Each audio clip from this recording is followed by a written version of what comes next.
Ciencia al Chile es un podcast en donde la ciencia y la realidad conviven para dejar de guiarnos por las apariencias y ver más allá. Queremos darle un toque picante a tu cerebro para estimular tu curiosidad, cambiar la percepción de que la ciencia es intimidante y mostrarte su delicioso lado útil, amigable y atractivo.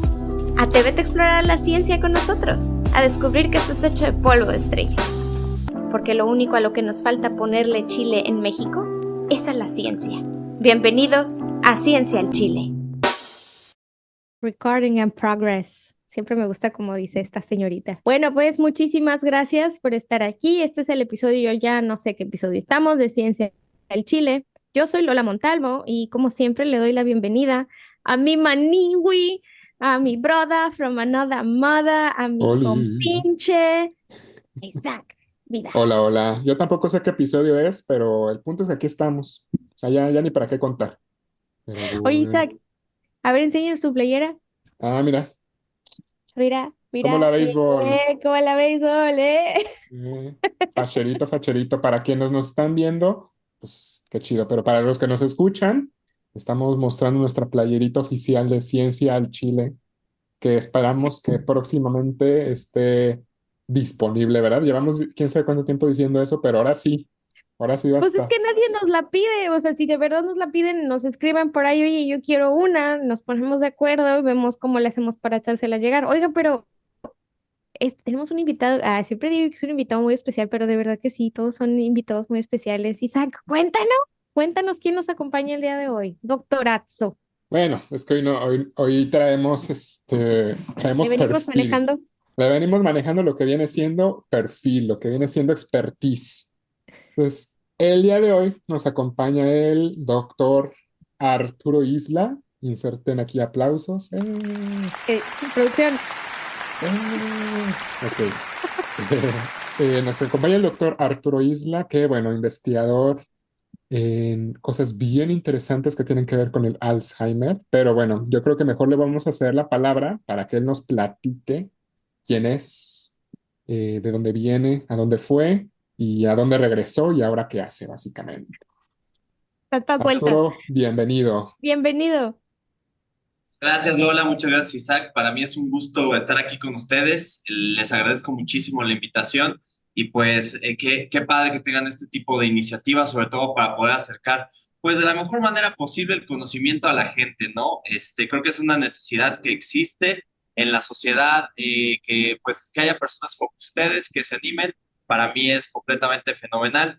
Y pues está como medio raro cuando uno trata de echarse flores a sí mismo y cuando uno se pone a recapitular, pues de qué se trata tu vida, pero pues lo voy a tratar de hacer, digamos, más o menos breve. Sobre todo creo que es padre darse cuenta que las y los científicos podemos venir de muchísimos lados, no hay un solo camino realmente para llegar a hacer ciencia. Creo que a cada uno empezó haciendo como sus pininos en diferentes áreas y pues bueno, creo que en particular es uno de los casos que a mí me pasa. Sobre todo, yo casi siempre cuando les digo, yo estudié psicología, es decir, como yo, mi licenciatura fue en psicología, me preguntan, oye, pues ¿cómo terminaste haciendo neurociencias, no? Y parecería ser que no, pero la psicología, pues digamos, es una de las áreas que va mucho de la mano Claro. con tratando de entender no solo el comportamiento de los seres humanos, sino dentro de los últimos años, pues también tratar de entender qué tenemos adentro en el sentido figurativo y en el sentido literal también, ¿no?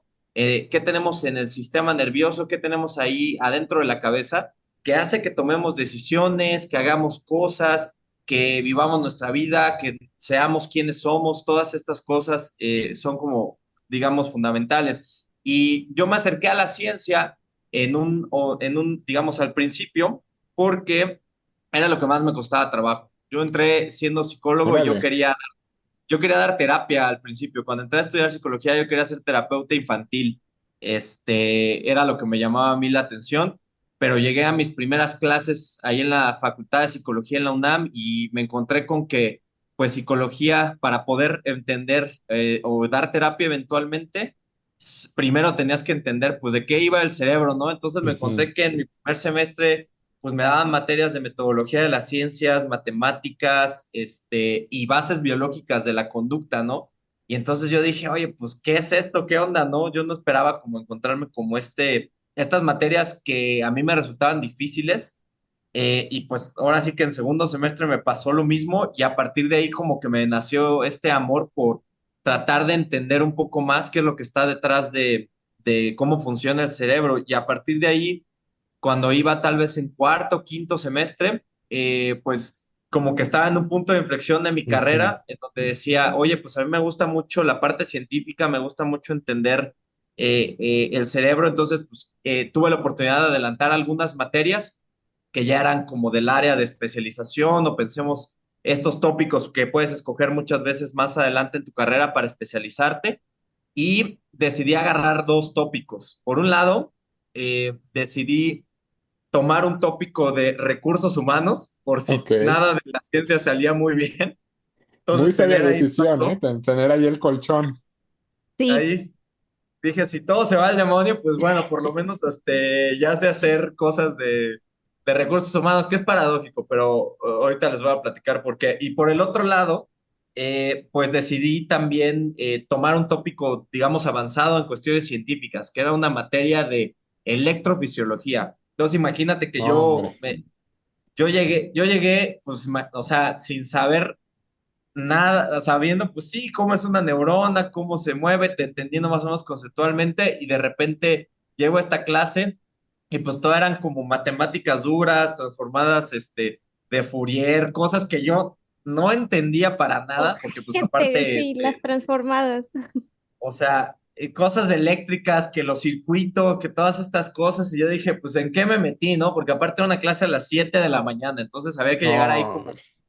era 6:50 de la mañana y pues imagínate, tratar de estar despierto a esa hora para entender cosas así de hardcore, matemáticas y circuitos y física y cosas, pero pues bueno, total que ahí sobreviví y pues no me fue, o sea, creo que y a partir de ahí como que me empezó a nacer el cosquilleo por entender o cómo funcionan los circuitos cerebrales, que es a lo que me he estado dedicando durante tal vez los últimos 10 años de mi vida, igual un poquito más, tratar de entender cómo una neurona se conecta con otra y cómo esta conexión eventualmente se va haciendo a gran escala hasta formar quiénes somos como individuos, quiénes somos como seres humanos, cómo las vivencias, el día a día va forjando estas conexiones, las va cambiando y nos convierte en lo que somos ahorita. Si somos científicos, si somos, en cualquier área que nos dediquemos,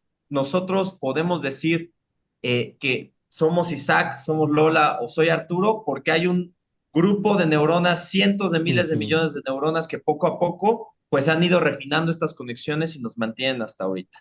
Entonces, pues total, que a partir de ahí me empecé a meter más y más en cuestiones de la ciencia. Pues por ahí también dejé en paralelo una que otra materia, lo cual es curioso porque ahora ya a lo mejor yo les contaré un poquito más de la posición en la que estoy ahorita. Parte de mi trabajo es justamente poder escoger o poder captar el mejor talento, en este caso para la carrera de biociencias en TEC de Monterrey en el campus Ciudad de México. Pero ahorita les platico más de cómo llegué a eso. Entonces, después de eso, decidí estudiar un doctorado en ciencias biomédicas con enfoque en neurobiología, neurociencias, particularmente con el objetivo de tratar de entender cómo algunas alternativas conductuales y también algunos otros fármacos que ya existen en el mercado pudieran ayudar a diferentes áreas del cerebro, particularmente aquellas encargadas de la memoria, a contrarrestar algunos efectos en enfermedades neurodegenerativas, particularmente en el Alzheimer. Entonces, durante el trabajo de mi doctorado, yo lo que hice fue tratar de entender cómo el ejercicio físico, es decir, cómo hacer ejercicio, puede proteger al cerebro, particularmente estas áreas importantes para la memoria, que ya hablaremos más adelante de ellas, eh, para evitar que si en algún momento te toca la de malas, que te empieza a dar Alzheimer, pues ahí tengas como una reserva, un backup, unos ahorros, Ujú. para que tu cerebro pues pueda de alguna manera solventar esta enfermedad, ¿no? Y después, cuando terminé mi doctorado, me mudé de México y me fui al norte. No me fui a Monterrey, me fui todavía más al norte, me fui a Suecia, a No lo Estocolmo. haga, compa, hace mucho frío. No, hombre, no, o sea, sí, pero a mí no a mí me dijeron que iba a ser diferente. Yo pensaba que iba a ser más, más tranquilo pero está bien, así uno aprende. Si te cuentan no vale, si te cuentan no vale, lo tienes que vivir, ¿no? A mí también me dijeron lo mismo con muchas cosas.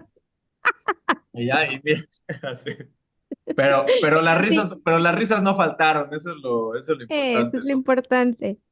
Entonces, y ya cuando me mudé a Suecia, empecé a trabajar en el Instituto Karolinska, que es el instituto encargado de entregar el Premio Nobel de Medicina y Fisiología cada año. Entonces, es un lugar muy bonito, es un lugar muy padre. Creo que fue también una de las grandes experiencias que tuve en cuestiones personales.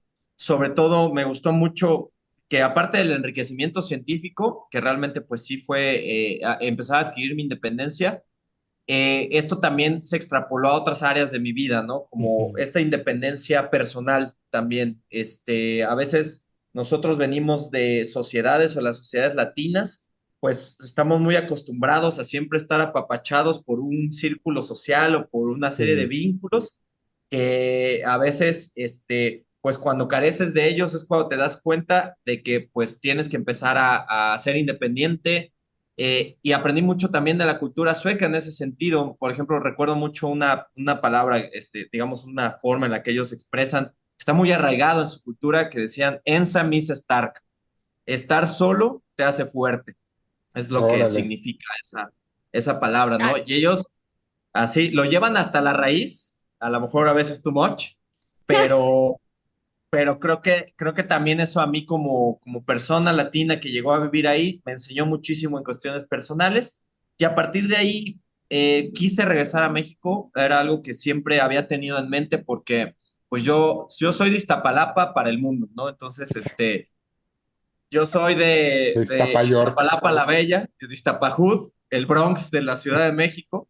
Entonces, algo que siempre como que había tenido en mente es poder regresar a México, poder regresar a mi entorno para tratar de, pues, darle oportunidades a la gente que esté aquí para lograr o para tratar de alcanzar sus metas como yo tal vez lo hice. Digamos, yo tuve tal vez la buena fortuna de tener una buena guía, de tener tal vez una buena intervención a tiempo, pero pues una de las principales cosas que tenía en la mente es poder regresar para aportarle esto a las personas que están alrededor de mi comunidad.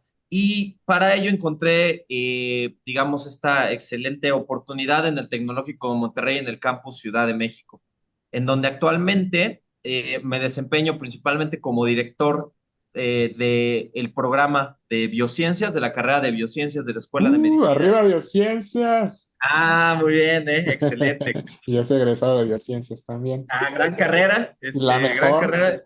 Esa es la mejor de todas, ¿no? Y a partir también, adicionalmente, pues ahorita estoy empezando a echar a andar las líneas de investigación en el campus Ciudad de México, principalmente pues enfocándome en aspectos un poco más amplios. A mí me gusta trabajar con envejecimiento, en este caso patológico. Ujú. Entonces, pues la idea es poco a poco ya ir montando el laboratorio, ya tenemos algunos equipos, ya también estamos montando un laboratorio de psicofisiología, que es otra de mis grandes Órale. pasiones, no solo entender el cerebro en lo micro, sino también entender el cerebro en lo macro. Y pues aquí estoy con ustedes platicando de todo esto. Creo que esa es la mejor manera de poder resumir un poquito pues mi carrera y ahora sí que qué me trajo aquí.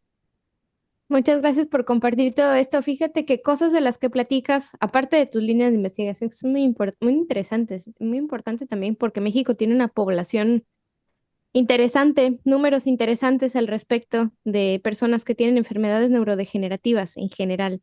Y ya no vamos a decir de Alzheimer, que es la demencia más común en todo el mundo, no nomás en México. Fíjate que esto que cuentas de cómo irte lejos de tu casa, la independencia que tuviste que adquirir en varios sentidos, de los deseos de querer compartir, o sea, al regresar a tu casa y compartir tus experiencias y también abrirle la cabeza a la gente, que también lo puedes hacer, o sea, que no necesitas necesitas necesariamente, ¿te fijas la inteligencia de Ujú. mis palabras, eh? ¿Qué tal? No necesitas tener como todo servido, pues, o sea, que hay maneras, hay contactos, hay programas, hay formas para poder irte a vivir este tipo de experiencias pero sobre todo que uno tiene que tener una actitud para poder albergar y aprender de las experiencias que vives en el extranjero, por ejemplo, ¿no? No vamos a decir cuando te mudas de tu rancho, como me pasó a mí, y que te tienes que ir a la ciudad grandota a ver, a probar suerte, ¿no? A ver qué es lo que está sucediendo. También tienen el mismo peso emocional en muchos sentidos, ¿no? Y poco a poco el cerebro, al irte a lo internacional, desplazado de la cultura que mencionas, latina, que Mm, tenemos muchas cosas en común con todos los países hispanohablantes, te vas a estos países fríos, en donde tienes que aprender hasta palabrotas nuevas como las que mencionaste, pero también a valorar esa estructura social que nos hace ser como cultura lo que somos y ver tanto también sus pros, pero sus contras, ¿no? Qué claro. efectos tienen en el cerebro, en la mentalidad. Y también yo creo que también como psicólogo te has de dar a entender, ya que viviste tú esto, has de comprender que los circuitos que tenemos en la cabeza, las personas que hablamos español, los que somos latinos, son un poquito diferentes a los circuitos del mundo. Hay muchas cosas que también como que nos causan shock cuando vemos opuestos tan evidentes, ¿no? Sí, algo interesante que tiene el poder salir es encontrarte con esta diversidad, no solo de opiniones, sino también de formas de hacer las cosas. Y como les estaba comentando, pues mucho de esto puede ir de la mano también con cómo nuestra lógica, nuestros circuitos cerebrales están organizados para poder llevar a cabo nuestras labores cotidianas. De hecho, una de las áreas que a mí también me interesa mucho es un poquito este vínculo entre la psicología social y la, digamos, neurociencia, ¿no? En donde te puedes dar cuenta de que hay experimentos muy interesantes o hay datos, por más decirlos curiosos, que van a ir determinando estas diferencias que, pues al final todos somos humanos, pero hasta cierto punto pensamos distinto. Por ahí hay algunos experimentos curiosos en donde te das cuenta que inclusive lingüísticamente las personas que viven más al norte, o sea, las culturas que viven más al norte, en lugares fríos, en regiones más áridas, bueno, en regiones que tienen como esta imposibilidad de obtener comida a lo largo de todo el año, tienen más palabras, expresiones para definir el futuro. Y parecería ser Oh, que conforme te vas más al sur, estas expresiones se van limitando a un grado en donde hay algunos sitios en donde son extremadamente, digamos, contadas, ¿no? Entonces parecería ser que la gente que vive mucho o que evolucionó por allá, los seres humanos que empezaron a evolucionar todos por ahí, empezaron a desarrollar estas ideas de, ok, pues es que si yo no pienso para el futuro, entonces no voy a tener cómo sobrevivir, ¿no? Y es algo que a lo mejor a veces nosotros, al tener como esta bonanza de vivir en un clima templado, en donde realmente casi todo crece en muchos lugares sin tanta dificultad, a veces nos cuesta trabajo poder entender ese tipo como de cuestiones. No solo eso, sino también hay otras cosas que yo creo que son padres en cómo nos desenvolvemos. Y algo que particularmente creo que nos caracteriza mucho a las culturas latinas es esta resiliencia. ujú, Es este afán de sobrevivir en pleno siglo XXI, ¿no? En donde Sí. pues realmente, o sea, la vida y la sociedad te va poniendo algunas pruebas, pero pues nosotros como mexicanos siempre, y bueno, creo que también como latinos, siempre tratamos de sobresalir en este tipo de cuestiones y tratar de empujarnos para seguir adelante. Y siempre encontramos una manera, tal vez a veces es legal, tal vez a veces encontramos la forma de darle la vuelta o encontrar como el vacío, pero siempre creo que son de estas culturas que nos caracteriza mucho tratar de salir adelante, ¿no? Y eso es El, algo que pues también me inspira mucho. el pensamiento lateral, fíjate que, dato curioso, el otro día, ahí en el Metodista, en el piso de neurociencias, hay una cafetera que siempre está marranamente asquerosa. No, ¡uy! No hay una manera en la que yo les pueda decir que cada vez que voy a hacerme un café tengo que limpiarla primero porque hay una laguna en el depósito que cae el café, tú le pones la tacita y acá abajo hay un depósito y ahí siempre hay una laguna de porquería. Entonces pusieron unas tacitas más grandes. Y dije yo, bueno, pero ¿a quién se le ocurre ponerle estos vasos más grandes que no entran, que no ven, que no entran? Estaba yo, pues todo el mundo le quitaba la fregadera esa, el depósito abajo, y le ponía la taza ahí y dejaba que por eso había una laguna. todo estaba mojado porque no lo sostenían ahí, todo se chisporroteaba. Entonces ahí voy yo, a ver, ¿cuántos dedos mide esto? Y ahí voy, 3 dedos. Voy dentro del laboratorio, debe haber algo que tenga 3 dedos. Y ya encontré una gradilla que tenía los 3 dedos que tiene que medir para que la tacita embone y no se haga un desmadre, ¿no? Y ahí voy y le pongo una toalla, lo limpio, no sé qué, y escondo la otra madre. Y entonces me hago mi café ya con mi tacita ahí bien puesta sin tener que quemarme y me voy. Y a la media hora que salgo a hacer pipí, porque café pipí, ¿verdad? Oigo al centro, al jefe, al director, dijo, bueno, ¿a quién se le ocurrió esta maravillosa idea y cómo no se me ocurrió a mí antes? Y yo así como, maravillosa, como, nada más es una gradilla, güey, o sea, es algo, un objeto que tiene nada más la misma dimensión, no, no tiene nada de malo y ya no tiene el depósito en donde todo mundo tira sus porquerías. Y ya, así se quedó. Y luego al rato otra vez va y alguien del laboratorio y dice, oigan, es que alguien puso esta cosa maravillosa, no sé qué, yo así, güey, y es nada más una gradilla, ¿cómo no puede ser que a nadie se le hubiera ocurrido?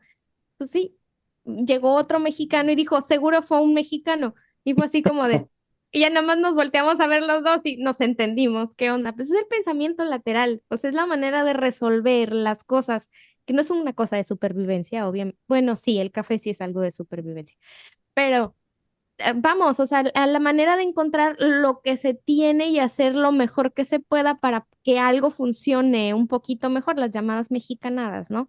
Sí, son métodos alternos, pensamiento lateral que desarrollas.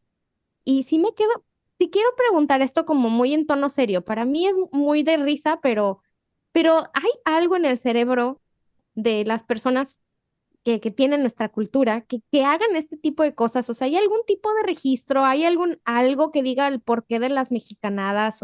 ¿O tenemos que nuestras neuronas comieron chocomil? ¿O son las tortillas? ¿O qué? ¿Qué pasa?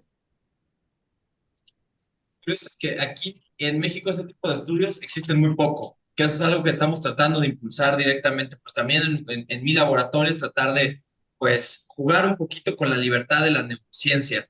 Y es difícil a veces encontrar, cómo probar científicamente este tipo de conceptos, ¿no? ¿Cómo probarías las mexicanadas? Ujú. ¿O cómo harías este tipo de cuestiones? Creo que es algo que apenas está empezando a agarrar ritmo, pero yo pensaría que una de las cosas que nos definen es que yo creo que se puede aplicar a varias áreas, incluyendo también al área científica, es que somos capaces de con muy poco hacer mucho. Es decir, Sí. hemos crecido de tal suerte que utilizamos lo que esté en nuestro entorno, aunque haya que hacer adaptaciones, con el objetivo de cumplir con lo que, con lo que nos está pidiendo el ambiente. Y eso, si nos vamos al sentido estricto, pues tiene un nombre que se llama plasticidad cerebral, ¿no? Esta plasticidad cerebral, pues evidentemente está presente en muchísimas especies, está presente prácticamente en todos los organismos, desde una pequeña, digamos, un pequeño gusanito llamado C. elegans o otros modelos que son como muy sencillos, como la aplicia, que es un organismo muy simple, hasta nosotros, que a veces nos creemos el pináculo de la evolución, pero realmente los mecanismos de plasticidad que compartimos con muchísimas especies son exactamente iguales. Y muchos de estos mecanismos de plasticidad se activan de acuerdo a lo que el ambiente te está pidiendo. Obviamente existen algunos límites al respecto que pueden llegar a disminuir estos mecanismos de plasticidad. Me gustaría también, ya que estamos hablando sobre el tema y que también es algo muy interesante, es hablar sobre el estrés. El Ujú. estrés en sí mismo es un mecanismo fisiológico, es decir, nuestro cuerpo en general está acostumbrado a recibir ciertos niveles de estrés. De manera curiosa, si tú tienes ciertos niveles de estrés en tu organismo, tus mecanismos de plasticidad pueden llegarse a potenciar. Eh, yo creo que a todos a lo mejor nos ha pasado que de repente, sobre todo a aquellos que les gusta trabajar bajo presión, que saben que tienen una entrega, tienes un deadline que puede llegar en un mes y dices, ay, pues me falta un mes todavía para, o sea, me queda un mes para hacer las cosas. Faltan 3 semanas, dices, ah, todavía tengo 3 semanas, faltan 2 semanas y dices, no, creo que ahora sí ya me tengo que poner a trabajar. Falta una semana, dices, no, ahora sí, el fin de semana me voy a poner a hacer las cosas. Entonces, de repente, parece que no, pero antes de eso estás como muy calmado y la creatividad como que no te fluye, no te llega la creatividad. te sientas en el escritorio y tratas de poner un párrafo y nada más hay algo que no se conecta. Es hasta que ya llega este punto inminente en donde tienes que entregar tu trabajo, que algo pasa, que tu cerebro se conecta. Y hay gente que en 1 o 2 días o inclusive en una noche puede desarrollar todo lo que necesita. Tu cerebro está conectado, te sientes muy bien, te sientes en la zona, todo lo describes a la perfección. Hasta tú mismo dices, oye, ¿quién escribió esta cosa, no? Que quedó tan bien hecha. El Obviamente hay chubirubi. gente que, así que dices, ¿qué onda mejor? Digo, a esto es un problema porque, digamos, a ciertas personas les funciona y con ciertas cosas va a funcionar adecuadamente. Algo que hace el estrés es justamente liberar cierta cantidad, digamos, como puede ser el mismo cortisol, que eso genera que las neuronas puedan conectarse en esos momentos. El problema llega si esta señalización de estrés, en lugar de ser algo, digamos, agudo, o sea, que solo sucede en pocas ocasiones, se convierte en algo crónico, porque nuestro cerebro tampoco está acostumbrado a tener estas sustancias durante tanto tiempo activas. Y Sí. justamente algo que produce es puede llegar a producir como mecanismos que a lo mejor conductualmente no nos ayuden mucho. Ujú. Y una cosa interesante es que uno pensaría que la plasticidad cerebral siempre es buena y la plasticidad cerebral a veces está bien, pero a veces está mal. ¿En qué sentido? La plasticidad cerebral está bien si te permite aprender algo nuevo. Es decir, tú echas a andar estos mecanismos, tu cerebro se activa porque tienes un poquito de estrés y de repente adquieres cierta información que es clave para tu vida cotidiana. Pero también al mismo tiempo, si estos mecanismos estresores a largo plazo se siguen activando, puedes llegar a tener algunos aprendizajes que no sean lo más óptimo para tu vida diaria. Por poner un ejemplo, las personas que sufren de trastorno de estrés postraumático, ¿no? Una situación estresante empieza a activarse en diferentes contextos, al grado que Ujú. muchas de estas personas asocian casi cualquier cosa con el evento que originalmente les desencadenó este trauma. Y estos Changos. mecanismos de... ¿Mande?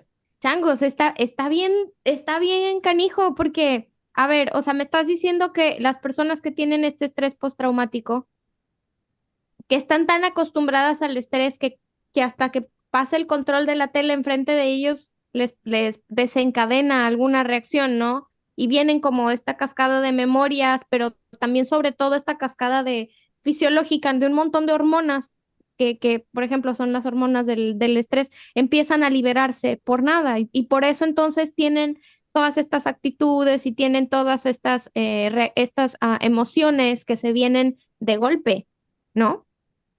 Justo algo interesante es eso, o sea, que empieza con ok, algo me pasó muy grave en un Ujú. contexto muy específico, pero de repente, si no hay un control adecuado de cómo tu cuerpo reacciona ante ese contexto, justamente empieza a generalizarse a otros contextos. Entonces, tal vez Changos. ahora, no sé, pensemos en un asalto en el transporte.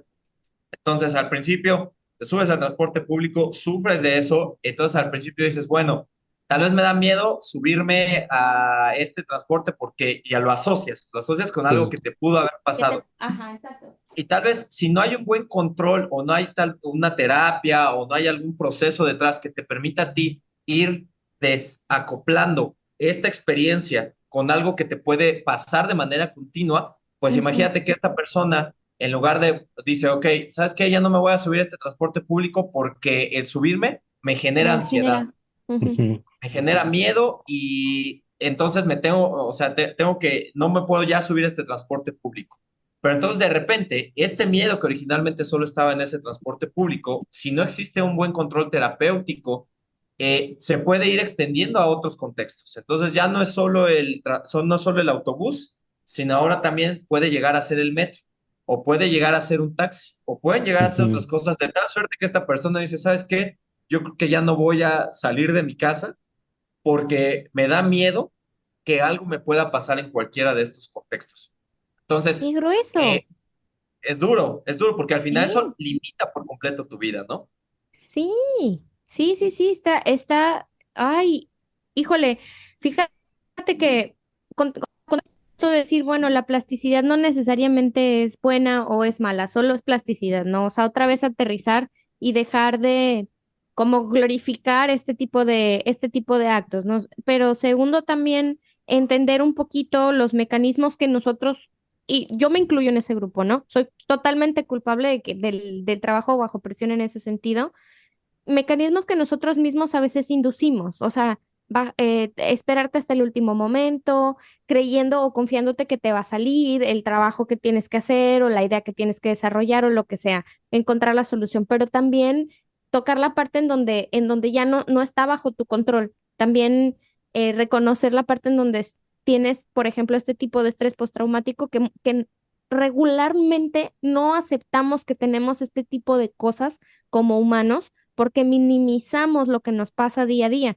También minimizamos las cosas que hacemos para que a otras personas les pueda llegar a suceder, ¿no?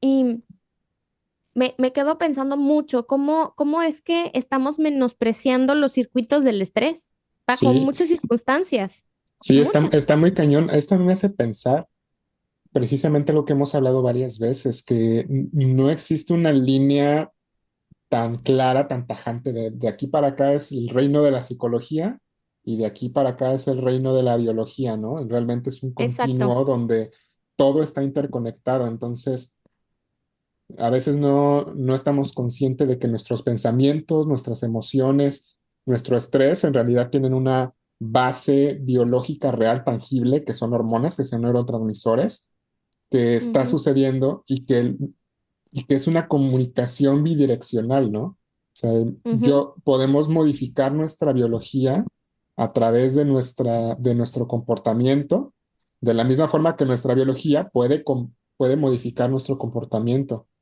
Y sí, yo también Sí, me sumo a ese grupo de los que nos gusta dejar todo a último momento. Y así justo como lo describiste, Arturo, así justo sentí la pedrada, sí, la sentí aquí en la frente. sí, yo también. Yo, así de hacer todo el último momento. Y, o sea, yo si no siento el deadline, si no siento la fecha de entrega aquí respirándome en la nuca, como que no me activo, pero ya una vez que me activo, no, hombre, o sea, me sale por ejemplo, el semestre pasado, en una clase que llevé de neuropatología, el trabajo final de la materia, que vale el 40% de la materia, era hacer un grant de 15 páginas, ¿no? Y al fulano, Isaac, se le ocurrió hacerlo un día antes, un grant de 15 páginas. Me fue excelente el grant. O sea, me quedó excelente. Pero dime cómo, o sea, te juro que cuando le di submit, creo que te mandé captura de pantalla de eso, Lola. Por eso me estoy riendo por eso, porque lo hubieran visto, o sea, Sí, el grado de desesperación de decir, güey, es que necesito entregar esto ya, así, sí, sí, pero sí. no No, les no, puedo o explicar, sea, no. lo subí a la plataforma con 2 segundos que me quedaron. O sea, sale ahí cuánto tiempo me queda, me quedaron 2 segundos. Y te juro que yo pensé que me iba a desmayar. O sea, cuando lo estaba subiendo, yo estaba temblando, se me empezó a nublar la visión, porque veía la hora y no, rápido, cárgate, cárgate. Y ya, cuando lo subí, pues, descansó mi cuerpo, pero me senté en mi cama y se me empezó a mover el mundo y dije, bueno, al menos estoy en mi cama y si me desmayo, aquí caigo en Tus niveles de suavecito. glucosa, güey, no quiero saber cómo estaban tus niveles de glucosa, o sea, después la cantidad mamastrosa que has de haber consumido, así te has de haber tragado los músculos a la No, no, mitad no, o para sea, poder conseguir esa cantidad de azúcar para que el hámster jalara, güey. O sea, estás cabrón, Isaac, pero bueno. pero es que está bien mal Ay, eso, está bien gacho eso, ¿eh? No lo estamos recomiendo, mal, no lo estamos haciendo recomiendo. mal. O sea, esto que está comentando el doctor, sí es como bien importante porque Arturo nos viene a, a ponerle el fundamento a esas cosas que tu profe y que tu mamá seguramente siempre te dijeron de, güey, ¿por qué lo estás haciendo al último Mi mamá hace momento? lo mismo. Y sí, o sea, totalmente de acuerdo. Y también, ay, es que, sí, guau, güey. Yo traigo ahorita como que mucho lo de la situación personal, ¿no? O sea, la situación sentimental también. ¿Cómo le hacemos para postergar las cosas que nos desagradan? ¿Cómo le hacemos para no entrar en razón por ejemplo, una dieta, güey? O sea, algo tan sencillo como una dieta, o sea, decir, güey, esto me hace daño.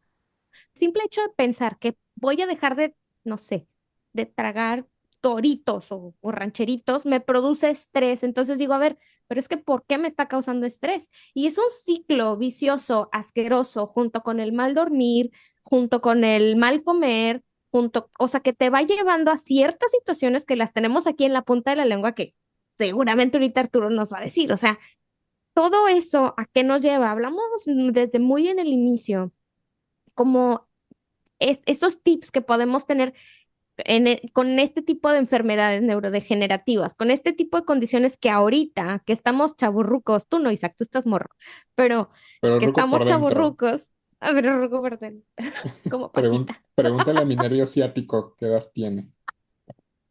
No es la misma que Ya, yo tengo, pero no, bueno. no me hagas hablar, ya pasaste los 30 y las rodillas no funcionan igual, nunca, no quiero saber qué va a venir a los 40, pero bueno, regresando al punto, de este tipo de cosas que ahorita hacemos y que decimos que nos parecen como muy triviales, muy chistosas en ocasiones, ¿no? O, qué chingón soy porque lo logré esto y lo otro. Yo muchas veces así me sentí, o sea, irte peda y llegar al examen sin problema y sacar una buena nota porque tu cerebro es joven y las neuronas que mataste en algún punto, pues se llegan a recuperar en el tiempo adecuado junto con las mitocondrias.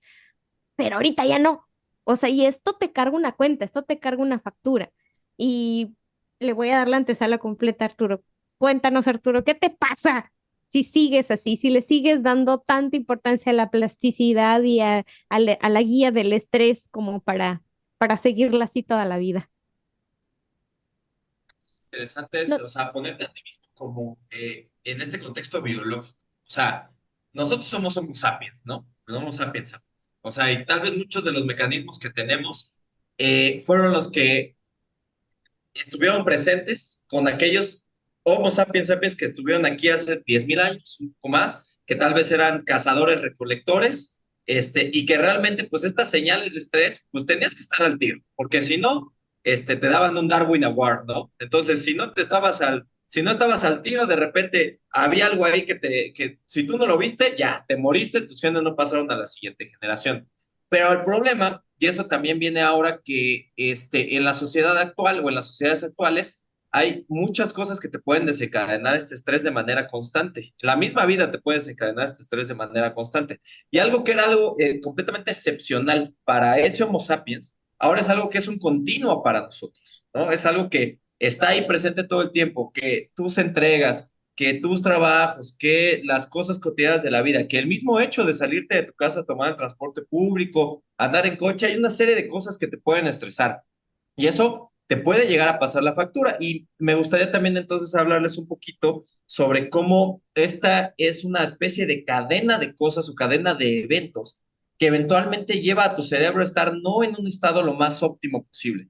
Y es que estos mecanismos de estrés que se desencadenan por el ambiente, también a mediano plazo pueden llegar a desencadenar cosas en nuestro cerebro que, pues, eventualmente, sobre todo cuando ya no estamos muy jóvenes, nos puedan hacer más sensibles a empezar a padecer enfermedades neurodegenerativas.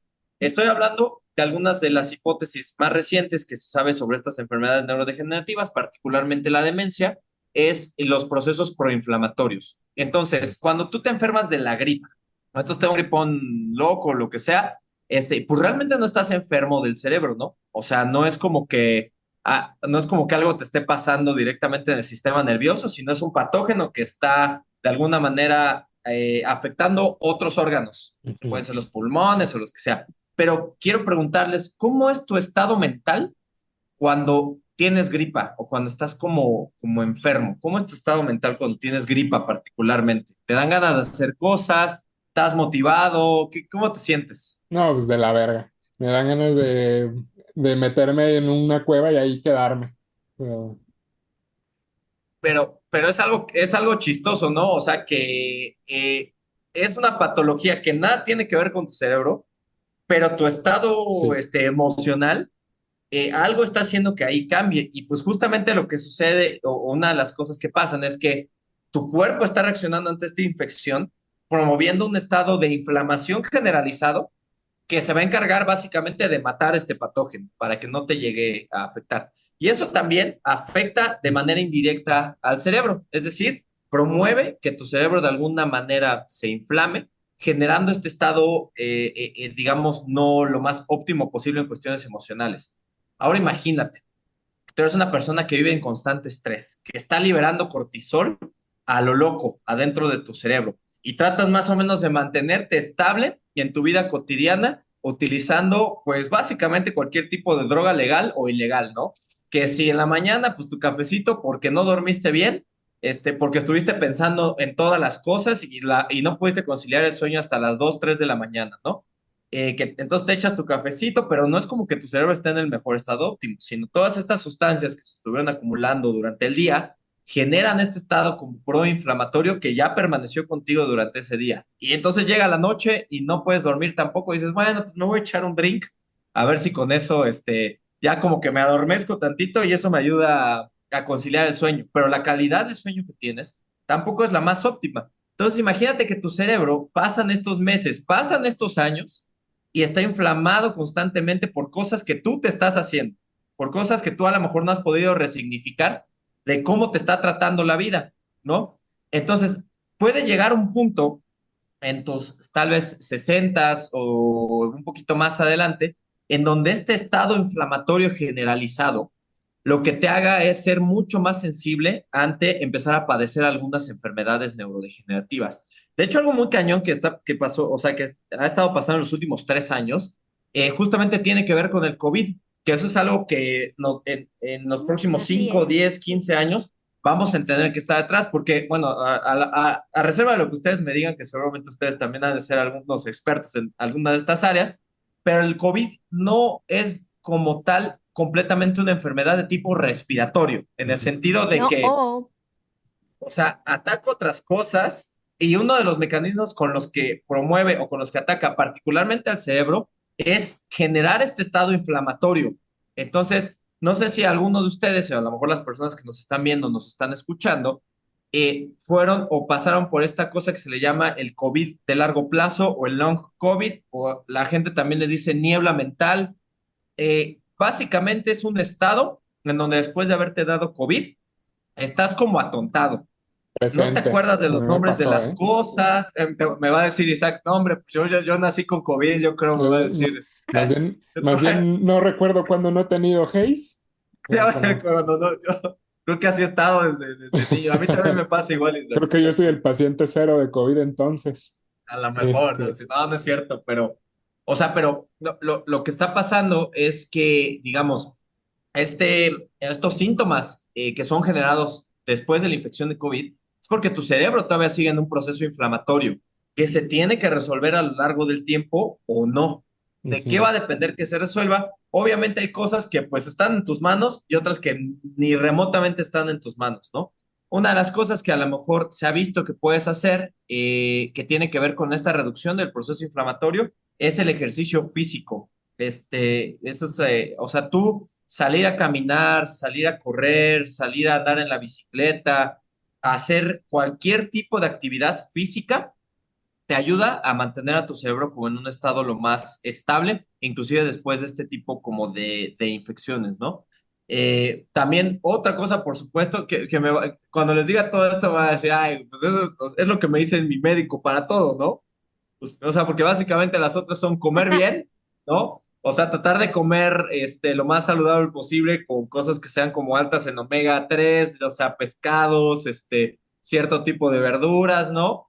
Aunque hay un componente que estábamos platicando con Isaac al inicio del programa, que a mí me resulta también hasta cierto punto fascinante, y regresando un poquito con lo que hablábamos también al principio.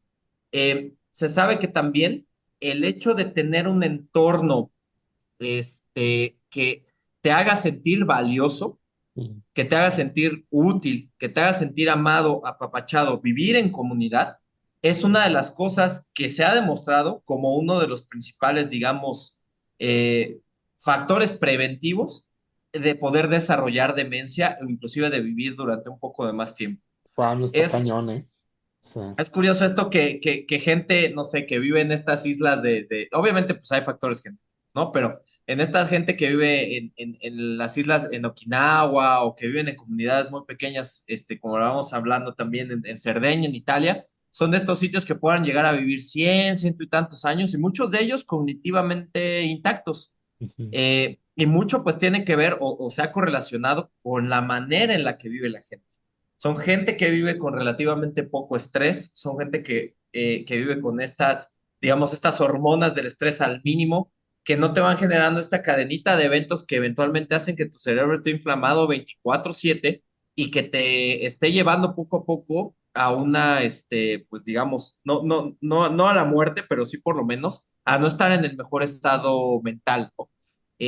Es algo difícil porque, pues imagínate, es como decirte, bueno, pues la cura, o para que no, o bueno, una cosa para que no te dé Alzheimer, pues no te estreses, no, Así fácil. relájate, relájate. ¿Cuál es cuál es el problema, no? Eh, pero pues, la verdad es que una de las cosas que también ayudan mucho, y esto ahora me voy a ir desde el punto de vista como psicólogo, es justamente la terapia. Y creo que es algo que en estas nuevas generaciones poco a poco se ha empezado a normalizar, ¿no? Antes no hablábamos de esto. Antes, la generación de hierro, la de nuestros papás o la de nuestros abuelos, De concreto. era la que te decía como, oye, pues, ¿para qué vas a terapia? Pues tú nada más, apoquina y, ponte fuerte y todo Sí, va a estar bien, ¿no?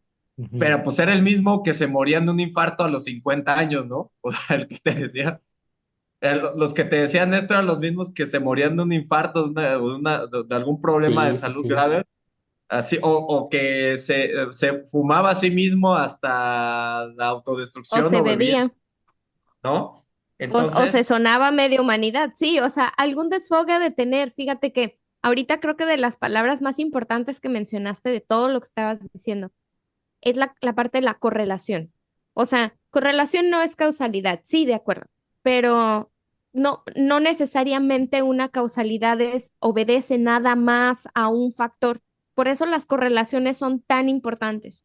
Un factor de correlación entonces significa que hay muchas cosas, lo que estabas diciendo, comer bien, dormir bien, tener actividad social, tener este entorno que te apapacha, que te abraza, que te apoya, que te acepta, todo eso con los estados inflamatorios en el sistema nervioso central. Entonces, vaya, a ver, todas estas enfermedades neurodegenerativas no obedecen nada más a una sola cosa, no obedecen nada más a un solo instante en tu vida en donde, como cuando te fracturas un hueso y dices, ay, pues sí, por tarolas, fui y me trepé a la patineta y me rompí la pata o me puse el tacón tratando de abrir una cerveza al mismo tiempo. Misma cosa, o sea, eso es como muy fácil, se te rompe un hueso, es un momento en tu vida, ¿no? Pero este tipo de padecimientos tienen que ver muchísimo más con un desarrollo muy crónico, muy paulatino, muy extendido. Entonces, por eso es tan importante traer conciencia al respecto de estos pequeños factores que hacen una gran diferencia al momento de estar hablando de enfermedades neurodegenerativas e inflamación. Aquí traigo a colación algo que acabo de aprender. Fíjense que estuve en un congreso la semana pasada, todo el santo día, que afortunadamente fue en el mismo lugar en donde trabajo, entonces no me tuve que desplazar, pero sí estar muy al pendiente de lo que estaba pasando, podía estar haciendo los experimentos. Yo estoy trabajando ahorita con microglía, uno de los tipos de células del cerebro. Y la microglía son precisamente ese factor inflamatorio, o sea, la célula que inflama o tiene el potencial de inflamar a las otras células que existen en el cerebro, dígase neuronas y astrocitos. Entonces resulta que una de las investigadoras en el último día está haciendo un estudio bien amplio en donde evaluaron sujetos femeninos y masculinos y encontraron las diferencias que tienen situaciones de estrés o sometimiento a estrés de manera crónica en los estados de la microglía.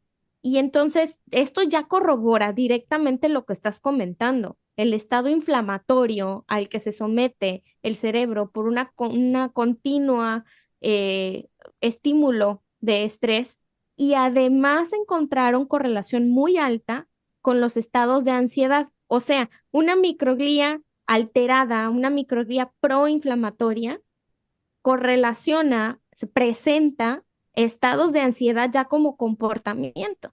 Entonces dices, ah, chirrión, o sea, pero como un tipo de celulita que se estresa y que empieza a secretar estas hormonas del estrés que se llaman citoquinas inflamatorias y empiezan a generar un cambio gravísimo, grandísimo en tu vida. Y viene la ansiedad, los ataques de pánico, los pensamientos estos mierderos, conocidos mundialmente como las chaquetas mentales, en donde todo el panorama es negro y oscuro, y empiezas a pensar cosas que a veces ni siquiera van a pasar, están en tu cabeza, pero qué mal trip, qué mal viaje te avientas, ¿no?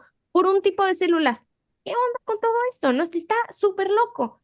Bien, luego resulta que las personas que tenemos problemas de intestino, que tenemos un intestino poroso, los bichos, la microbiota que tienes ahí va, se te filtra a la sangre y empiezan y también rompen la barrera hematoencefálica, o sea, la barrera que tenemos en la chompa para que pase la sangre y de ahí nada entra, nada sale. El cerebro no tiene intercambio de células con otra cosa, ¿ok?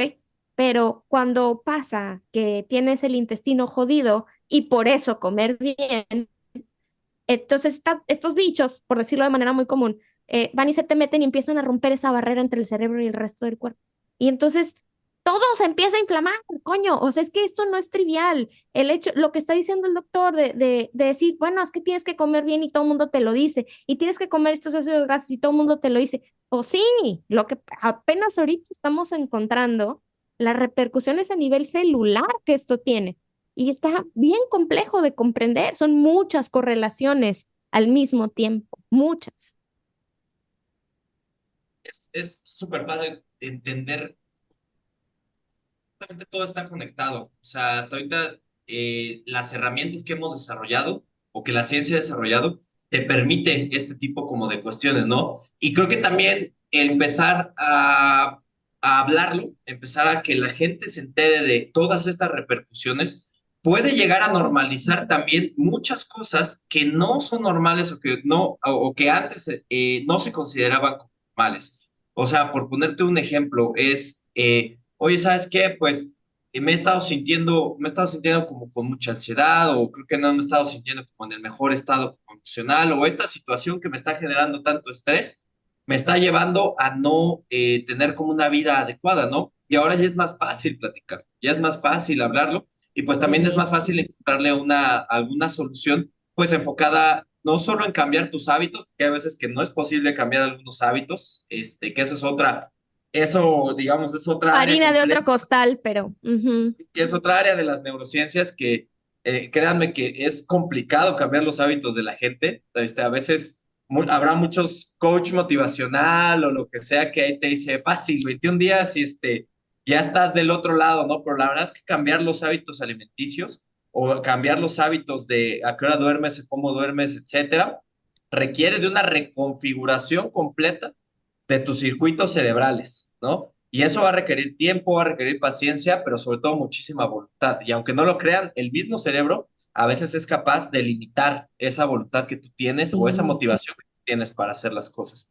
Entonces creo que poquito a poquito todo esto nos está dando un panorama más amplio de entender cómo todos los factores eh, pueden llegar a modular tu comportamiento, porque al final todo esto se refleja en tu comportamiento, cómo hace las cosas en tu vida cotidiana, ¿no? Entonces, el entender todos estos detallitos, el entender todos estos mecanismos, poco a poquito nos puede ayudar a generar sociedades más felices, que esa es una de las metas más, no sé si sean más importantes para todos, pero pues por lo menos yo creo que de manera individual, creo que es una de esas metas que todos tratamos de alcanzar, ¿no? Que es en búsqueda de la felicidad, ¿no? Es tratar que Sí, de hacer lo más que se pueda con lo que se tiene, sin sin dañar a nadie, pues tratando de llevar como a buen puerto lo que tú necesitas para tu vida cotidiana. Ojo, hay muchas cosas que tú puedes hacer y realmente creo que algo importante también de todos estos cambios es que todo empieza por un día, ¿no? Todo es un día a la vez, todos estos cambios y todo tiene que ir mucho de la mano con el apoyo no solo de otras personas, sino también con pequeños pasos. Recuerden que reconfigurar nuestro cerebro requiere que vayamos poco a poco construyendo esta cadena de eventos que eventualmente nos ayuden a cambiar todas estas cuestiones. Obviamente, por ejemplo, las personas que tratan de dejar de fumar. El peor error que puedes hacer a la hora de tratar de dejar prácticamente cualquier adicción es hacerlo de un día para otro, ¿no? ¿Sabes qué? Ya no voy a fumar, o ya no voy a tomar, o ya no voy a hacer de aquí a mañana, ¿no? Porque ya estoy como muy fastidiado. Porque tu cuerpo, imagínate que llevas fumando 10 años, imagínate que llevas tomando 10 años, Entonces, de repente, de un momento a otro, tú le quitas eso a tu cuerpo, ¿no? Obviamente debe de haber como un programa sistemático. Lo mismo también sucede con otro tipo de adicciones o con otro tipo de problemas, que son inclusive, no sé, hablando de las mismas relaciones interpersonales o la manera en la que tú te estás llevando a cabo en tu trabajo, ¿no? A veces los trabajos pueden ser muy estresantes, pero tiene que ver cómo poco a poco tú puedes ir resignificando ese lugar o resignificando esa acción, lo que te va a permitir, pues, reducir todo este estrés y también encontrar un estado óptimo, que también, pensando en algo que tiene mucho la cultura sueca, es la búsqueda del punto medio. Tiene una palabra para ello, se llama es lagum. La palabra lagum Lagum. significa todo en su justa medida. Entonces, que eso es como un máximo que tienen en las sociedades escandinavas, ¿no? Es ni muy, muy, ni tan, tan. ¿Para qué quieres ser ultra, mega, hipermillonario? Pero también, pues, el Estado te provee esta oportunidad para no ser completamente pobre en la mayoría de los puntos. Y mucha gente trata de encontrar este lagún, que es el punto medio, que es todo, creo que es todo o casi todos tratamos de encontrar este punto ahí a la mitad, ¿no? Que pues luego eso puede ser muy complicado, es difícil, es difícil agarrar ese Sí, punto medio. sí, sí, sí, sí lo es, sí lo es. Fíjate que cosas interesantes de los puntos medios, ¿no? O sea, esto de que ni tanto que queme al santo, ni tanto que no alumbre, o sea, no queremos decir que no es como que nunca te vayas a desvelar, o nunca te vayas a ir de fiesta, o nunca jamás te vayas a fumar un cigarro, o nunca jamás le vayas a dar un toque al vape, o nunca jamás, o sea, no se trata de eso, tampoco de echarte, nunca jamás de echarte un whisky, nunca jamás de echarte un tequila, una coca, un algo, ¿no? O sea, no se trata de eso, se trata de tener un justo medio también en las relaciones personales, o sea, no es como siempre sal con tus amigos, siempre ten una pareja, siempre, no, o sea, estas interacciones que son necesarias, que no es un todo o nada. En el cuerpo nada es un todo o nada. Hasta hace unos años todavía creíamos que todo así funcionaba en el cuerpo. Es más, ni siquiera reconocíamos el hecho de la retroalimentación negativa, o sea, cuando algo era detrimental para el cuerpo. La idea de que es que como el cuerpo se va a hacer daño así solito. No, sí pasa, güey, sí pasa. O sea, la microglía sí se traga los astrocitos que están sanos, la microglía sí chafea y no se come las plaquitas beta-amiloides estas para que te dé Alzheimer. O sea, sí pasa, sí pasa. Y como dato curioso, se me olvidó, pero tengo que mencionar los nombres de estas científicas. Una de ellas es Sonia Villapol, el otro científico es Karim Fuad, también está la doctora Michelle Hook y la doctora Seren Yar Fisher. Todos estos son investigadores de diferentes universidades acá en Estados Unidos, pero todos coincidieron en lo que estamos platicando. La microglía sí produce este estado de inflamación y de ansiedad que resienten los otros tipos de células y que tiene que ver mucho con las depresiones y que tiene que ver mucho con el progreso de la neurodegeneración.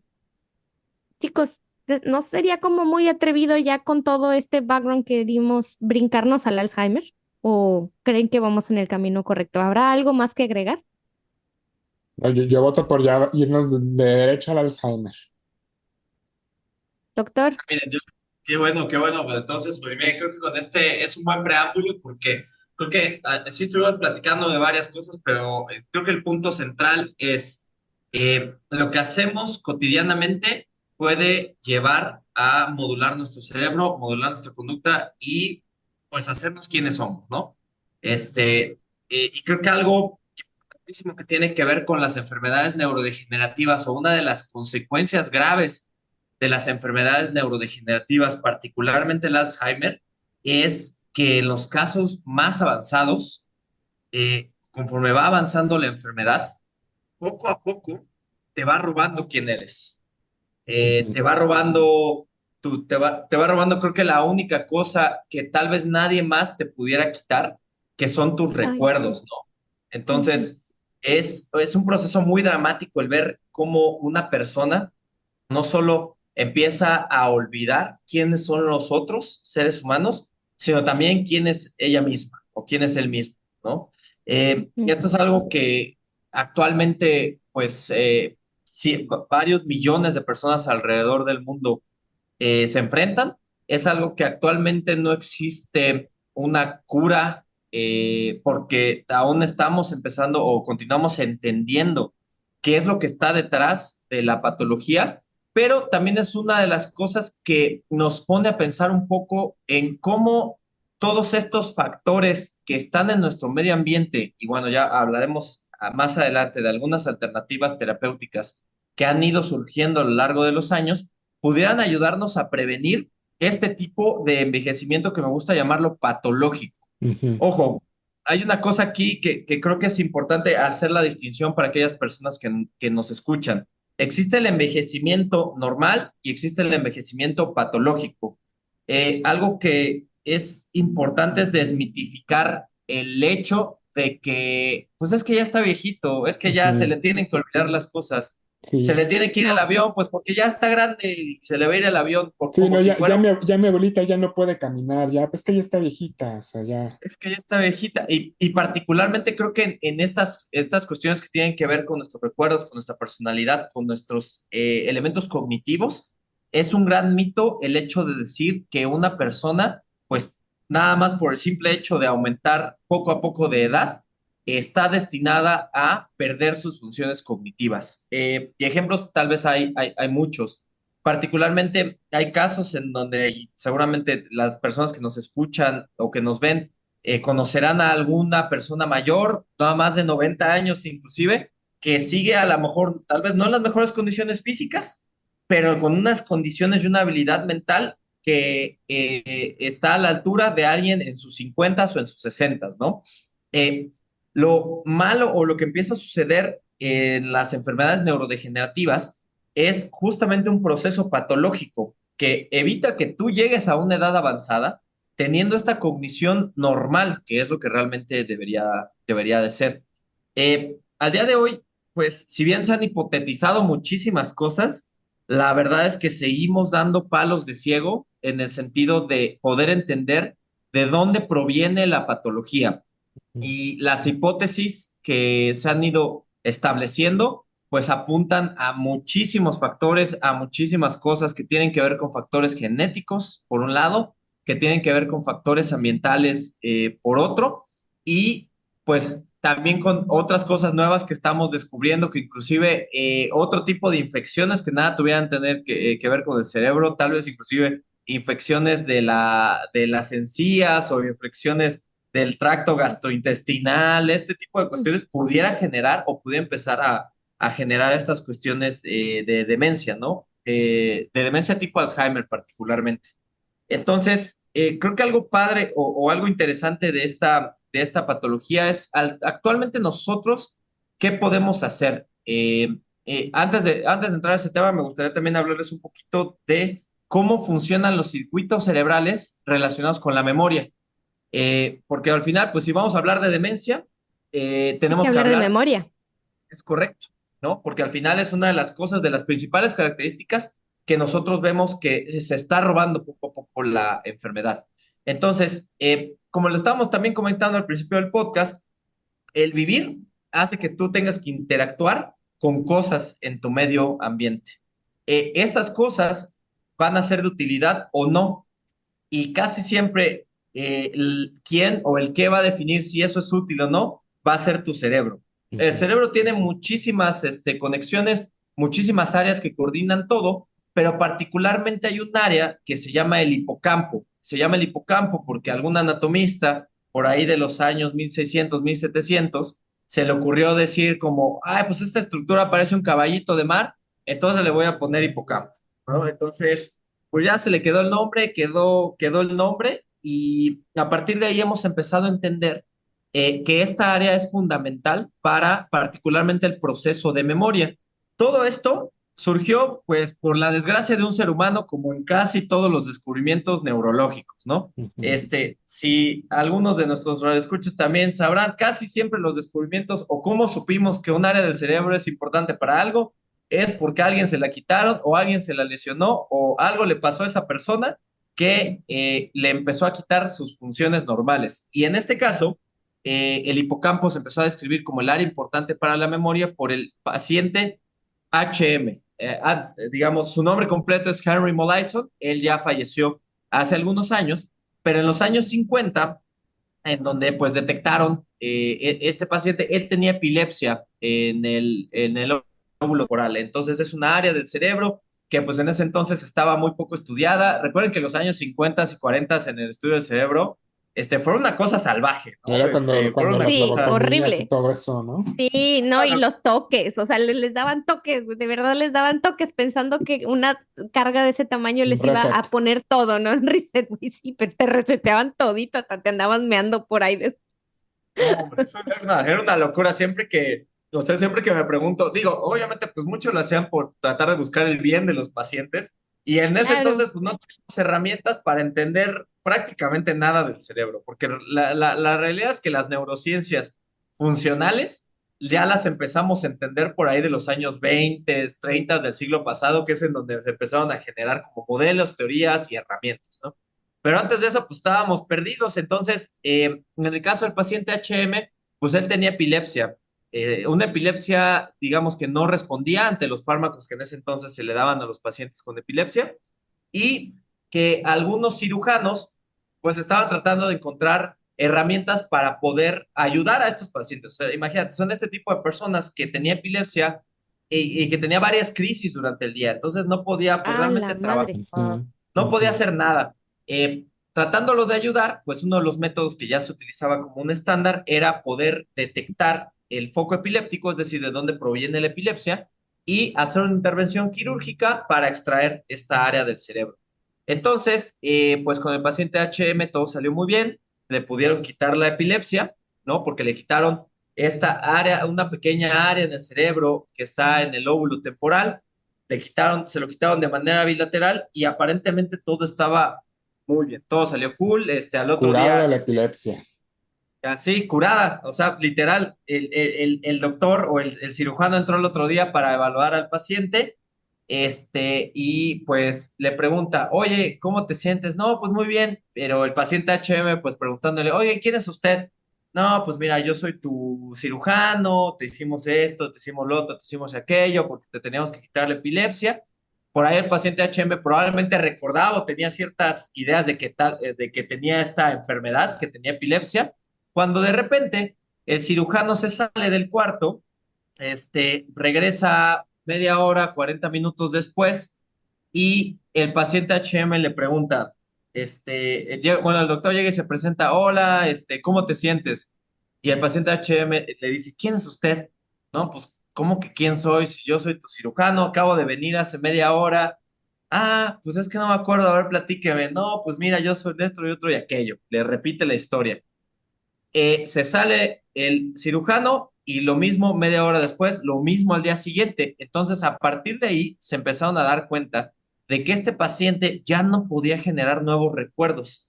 En la Y empezó a madre. tener pues una cosa que se denomina amnesia anterógrada. Un ejemplo, pues digamos, un poquito curioso de la cultura pop es esta película que es la de 50 First Days, que First ya no me Dates, acuerdo ajá, de Drew Barrymore Sí, con Adam Sandler, sí. que ya no me acuerdo cómo la tradujeron al español, o como sea, si cómo fuera fue el la nombre, primera vez en como si español. fuera la primera vez, ¿no? Que ese es, digamos, un caso no estrictamente, pero caricaturizado de un tipo de amnesia anterógrada. Entonces, imagínate que el paciente HM, pues era muy popular porque todo el tiempo conocía gente nueva, ¿no? Entonces, todo el tiempo andaba Oye, conociendo gente nueva. ahí Entonces, aplicó la de si no se cura, se le olvida. exacto, exacto, Eli.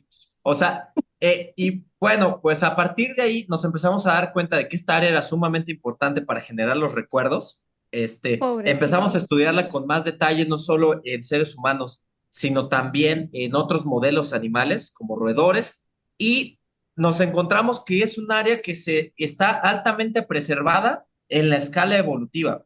Es decir, muchos roedores la tienen, muchos otros tipos de mamíferos también la tienen, porque pues la memoria es algo importante para nuestra sobrevivencia, ¿no? Y me gustaría pensar un poco en cómo es, o para otros animales, qué tanto ha de ser tener memoria. Y esto es también Sí. una pregunta medio filosófica. Eh, Ajá. o sea, ¿ustedes creen, que eso es algo también curioso, que los animales, o no sé, las ratas, los roedores, no solo tengan estos mecanismos de memoria que seguramente o que tal vez evolucionaron para poder recordar en dónde se quedó el alimento o en dónde encontrar fuentes de alimentación, pero la pregunta estaría interesante de ver, oye, pues qué tanto ellos se acuerdan de cosas que vivieron en su infancia, ¿no? O que recopilaron a lo largo de los días. Un ejemplo también que se me hace muy padre es que los mecanismos de memoria, pues son diversos en las especies. Seguramente si ustedes tienen mascota, particularmente perros, pues se habrán dado cuenta que a lo mejor, no sé, digamos que ustedes ya se salieron de casa de sus papás hace muchísimos años y entonces regresan, mira, ahí está uno de los canes, La ¿no? Ya cuca, muy buen olfato. Pero la imagínate que cuca, saluda.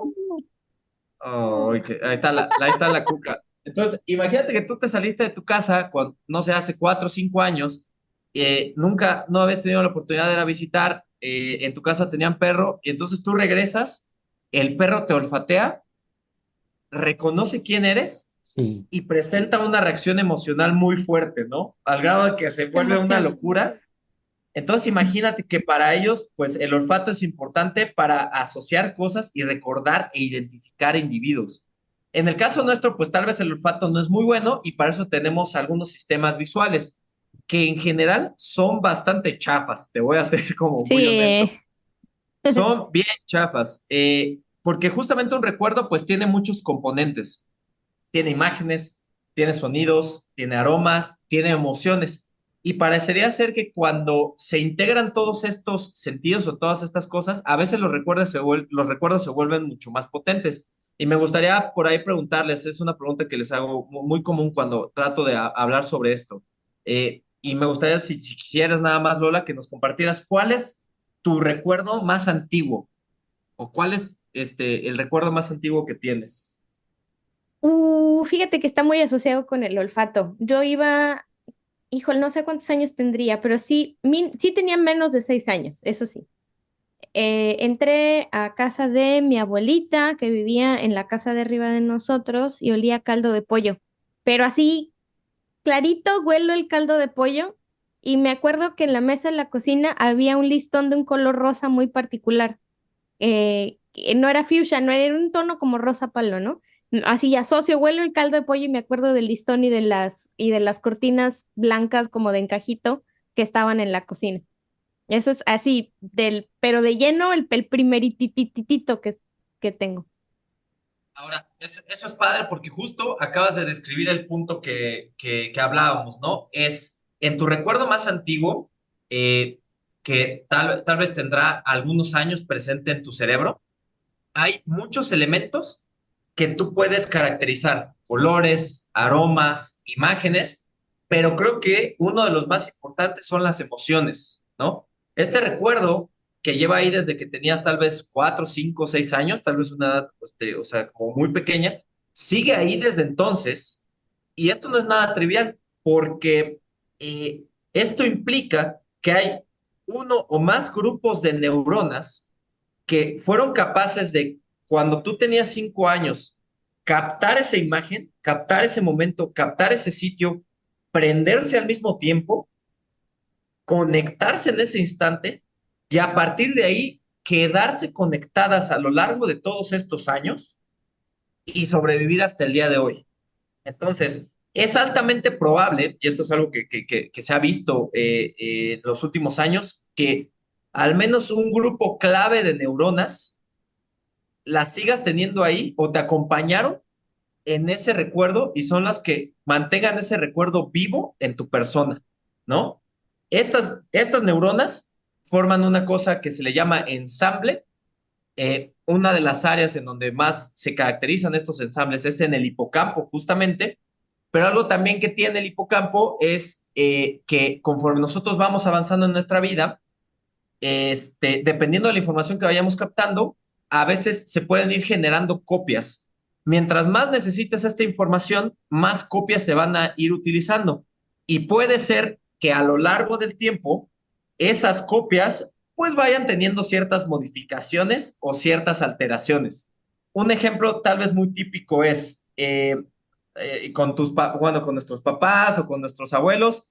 Tal vez tú te acuerdas que tu mamá, tu papá te contaban una historia, ¿no? Entonces, te cuentan una historia y entonces pasan 2 años y te vuelven a contar esa historia y dices, pues como que está un poquito diferente a como me la contaste. O sea, como que la esencia permanece ahí, pero como que ya le metiste de tu cosecha, ¿no? Y pasan otros 3, 4 años y es como, no, pues ahora en este recuerdo, en donde originalmente era algo, o sea, como que habías estado en una situación neutra, ahora tú quedaste como el bueno mamá o papá. No sé por qué, como que cada vez te va conviniendo más ese recuerdo, ¿no? Y como Eh, memoria selectiva, como le vengo Esa es la diciendo. otra. Esa es la Como otra, la ¿no? sordera de mi papá, sordera Ya, selectiva. ya sí, pero sí, Quemando pero gente aquí, ¿verdad? no, así pasa, ¿eh? Y mira, la verdad es que puede ser que sea por maña, pero también nuestros sistemas de memoria, pues realmente no son perfectos. De ahí que inclusive, por ejemplo, en cuestiones asociadas a cuestiones criminales, o sea, por ejemplo, si tú agarras a un testigo, y te lo llevas y le dices, oye, quiero que me digas qué viste, es altamente probable que lo que te diga ese día, si tú lo citas 4 o 5 días después, va a ser diferente o te lo puede llegar a contar diferente. Ujú. Justo porque la sustancia del recuerdo está ahí, pero pues cada día o en cada momento se le pueden ir agregando cosas adicionales, ¿no? Una vez que estos recuerdos se vuelven lo suficientemente importantes, se pueden almacenar, digamos, a largo plazo. Se almacenan, por así decirlo, en el disco duro y en tu hipocampo funciona como una especie de memoria RAM. Para aquellos si nos escuchan que son de la vieja escuela, pues como un bibliotecario también, ¿no? Entonces tú llegas con tu hipocampo y le dices, mira, pum, ahí está mi recuerdo. Tiene todas estas características. Entonces tu hipocampo agarra y dice, ok, mira, primero lo voy a dejar aquí en el estante por si lo requieres inmediatamente. Entonces imagínate que ese recuerdo vas caminando por un pueblito mágico y de repente dices, ay, no me vaya a perder, entonces tengo que poner atención. Ujú. Entonces, todos esos estímulos, tu hipocampo los está guardando en ese momento, los está poniendo en el estante a la mano para que cuando tú regreses a tu autobús y no te deje el tour, los puedas tú, digamos, retomar al instante. Pero de repente entonces tu hipocampo va a decir, ok, esta información que ya utilicé, ¿la voy a volver a utilizar? ¿Sí o no? Entonces tú dices, ah, pues sí me gustó venir a este pueblito mágico. ¿Sabes qué? Guarda porque seguramente voy a traer a mi papá, a mi mamá o a mi pareja o a alguien, los voy a traer la próxima semana o en 2 semanas. Entonces el hipocampo, el bibliotecario, agarra esta información y ahora sí la pone en la estantería, ¿no? Entonces de repente tú dices, ok, ya tenemos una copia de este libro, que es un recuerdo. Pero entonces imagínate que al mismo pueblo mágico ahora vas con otra persona, y ahora vas con otro tío, y ahora vas con Ujú. otra pareja. Y entonces el hipocampo lo que está haciendo es decir, bueno, me están llegando más copias de la misma información. Lo que voy a hacer es, las voy a empezar a almacenar o las voy a empezar a clasificar en este estante juntas, ¿no? En conjunto, para que tú después puedas pedirle al bibliotecario el día que así lo necesites, recuérdame cuando conocí a tu papá. No, recuérdame, le tengo que contar a mis hijos cómo conocí a su madre o cómo conocí a su padre, ¿no? A ver, hipocampo, necesito que me traigas el recuerdo de cuando conocí a la mamá de mis hijos o al papá de mis hijos, ¿no? Entonces va el hipocampo, te lo trae, pero pues ese libro ya lleva ahí un rato, ¿no? Entonces, ya está medio polvoso, ya algunas páginas se le cayeron, habrá a lo mejor como cositas que la biblioteca vivió una remodelación, después de una borrachera que te pusiste. Entonces, pues, ¿qué es lo que pasa? Que cuando retomas tú ese recuerdo, pues no va a ser exactamente igual tal vez a como lo viviste. Y ahí es en donde entran las discrepancias cuando hablamos de recuerdos compartidos con gente, que uno lo recuerda de una forma y tú lo recuerdas de otra, generalmente tu experiencia, ¿no? Pero entonces, este sistema de memoria va funcionando así a lo largo de nuestra vida. Algo que a mí me gusta pensar que realmente, digamos, no lo he leído en algún otro lado, pero yo supongo que alguien seguramente lo ha pensado también, es cómo evolucionó este sistema de memoria, particularmente en los seres humanos. Porque el sistema de memoria en otros animales sí está muy de la mano con orientarse bien en el espacio, Ujú. no perderse en el espacio, recordar cómo regresar, hacer mapas de cómo moverse. Entonces yo creo que nosotros como seres humanos tengamos esta peculiaridad de que nuestros recuerdos de memoria episódica, es decir, cosas que nos pasaron únicamente a nosotros y no a otro individuo, permanezcan ahí, es un accidente de la evolución. O sea, yo creo que esta capacidad de que nosotros podamos revivir momentos, revivir historias, revivir lugares, eh, pensándolo, teniendo este componente tan complejo, incluyendo las emociones, es algo que habría que ver si otras especies lo tienen tan avanzado como nosotros. Es algo que surgió, tal vez esto solo era para no perdernos y al día de hoy nos permite, pues, sentarte a ver una foto y saber o tratar de conectarte con la emoción que tuviste en esa fotografía. Imagínense qué padre es estas cuestiones como de cómo funciona el cerebro para hacerte recordar, ¿no? Hacerte recordar con una emoción, con una imagen. Algo también me gusta mucho del sistema olfatorio, que a diferencia de casi todo el resto de los sistemas, es el más difícil de describir. Yo te puedo decir, a ver, hazme una Sí, descripción visual de cómo eran las cosas, pero si yo te digo, hazme una descripción del olor, es difícil hacer descripciones de olores, ¿no? Entonces, pero son tan poderosas que tú un día vas pasando, bueno, pensando en el caso del recuerdo de Lola, a lo mejor por alguna fontita, por algún, bueno, tal vez ahí Sí, en algún lugar, y entonces de repente dices, te entra así como el aroma en- y es como si todo se conectara y pudieras haber revivido ese recuerdo, ¿no? Entonces, regresando al ejemplo que puse de la mascota, pues lo mismo nos pasa a nosotros. Te llega un aroma que dices, ay, esto huele al perfume de mi abuelita, ¿no? O esto huele a cuando, o a cómo olía la playa el día en que pasó esto. O también en el sentido opuesto, esto o así huele como cuando murió un familiar, ¿no? Son cosas tan poderosas sí. que se quedan arraigadas ahí durante decenas de años, ¿no? Sí, sí, yo sí, conozco sí. una persona que le molesta mucho, o sea, que le regalen flores. Una de mis tías le molesta mucho que le regalen flores porque huele a funeral, a cuando estaban enterrando a su papá. Y era así como de, güey, pues es que no todas las flores huelen iguales, ¿no? Pero el olor a flor así concentrado, supongo que le trae todo eso así tan vívido, tan nefasto, tan funesto, ¿no? Que no puede con eso. Sí, Qué interesante y qué importante, ¿no? De verdad, Isa, que también tuvimos un episodio de Olemos el Amor y del sí, estudio este de los macrófagos y de todo este asunto de cómo identificar pareja, si estás relacionado o no, y que escoges al que está más distante por el olor del estudio de las axilas de las sí, sí, sí, camisas, ¿no?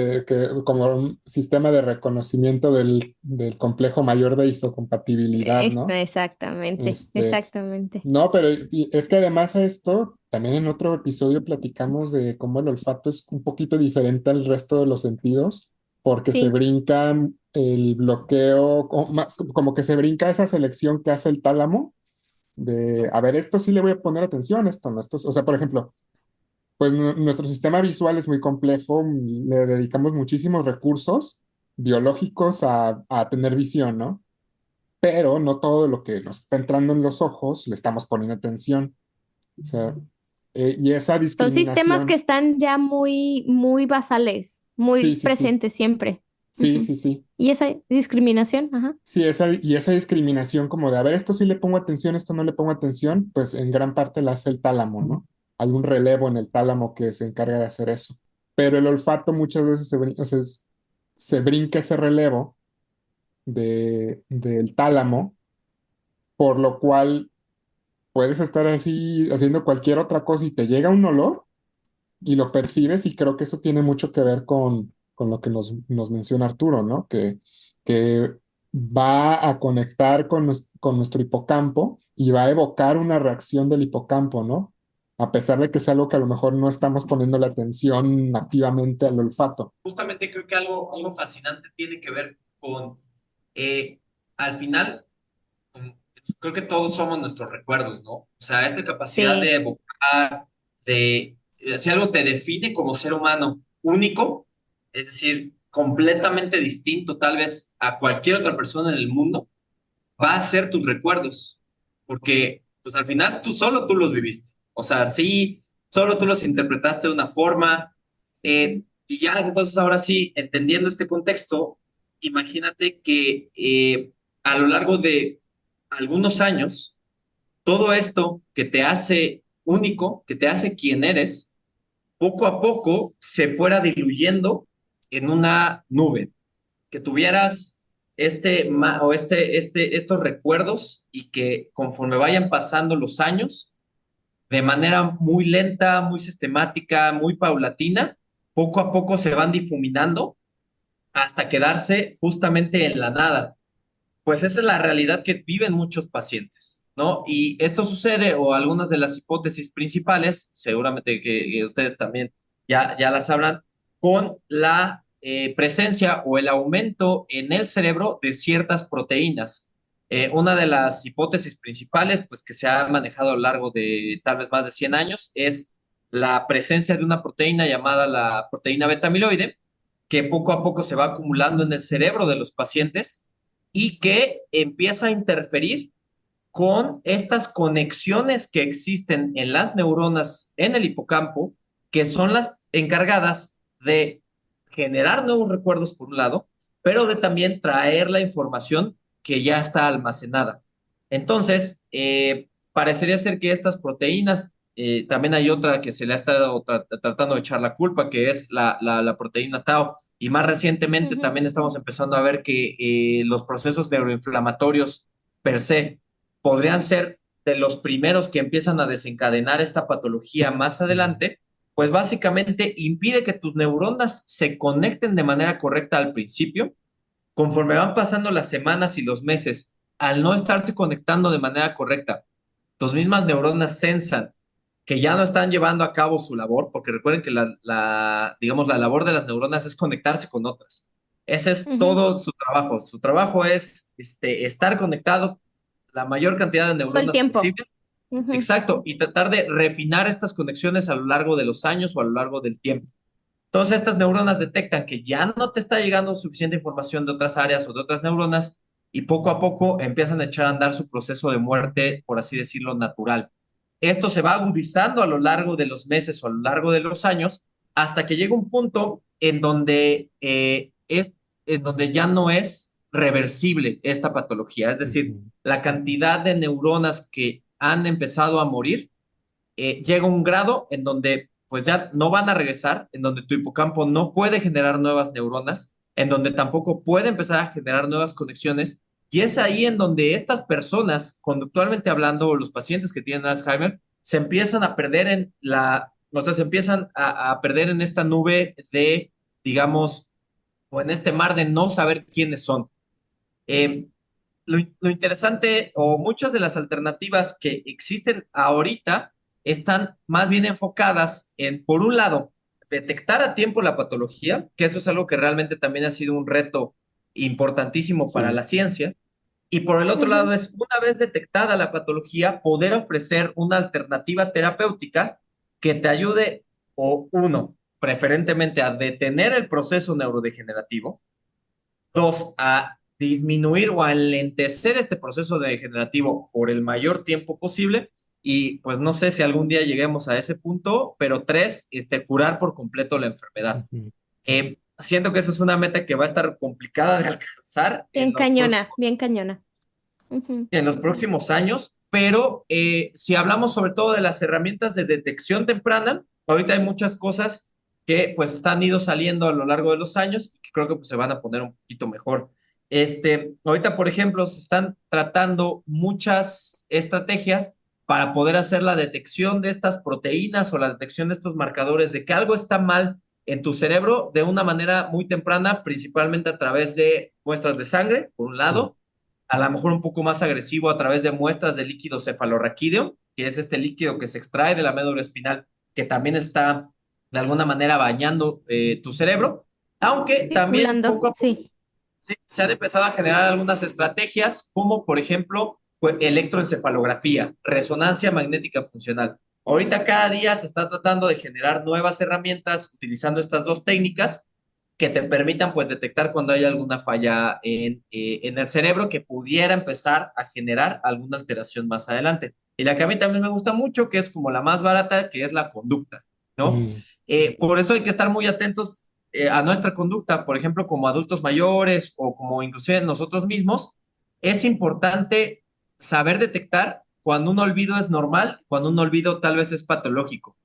Es perfectamente normal que a todos se nos vaya el avión, ¿no? Es decir, que de repente se te olviden dónde dejaste tus llaves, de repente se te olviden como cosas, pero si tú ya empiezas a notar que esto es algo sistemático, es decir, es algo que te sucede al menos una vez a la semana y que ya está empezando a impactar como tu vida cotidiana, pues tal vez ese es un buen momento como para poder ir al médico para empezar a lo mejor con, digamos, algunos de los tratamientos disponibles. Obvio que el tratamiento, digamos, ideal no existe y creo que más bien es una conjunción de muchísimos elementos.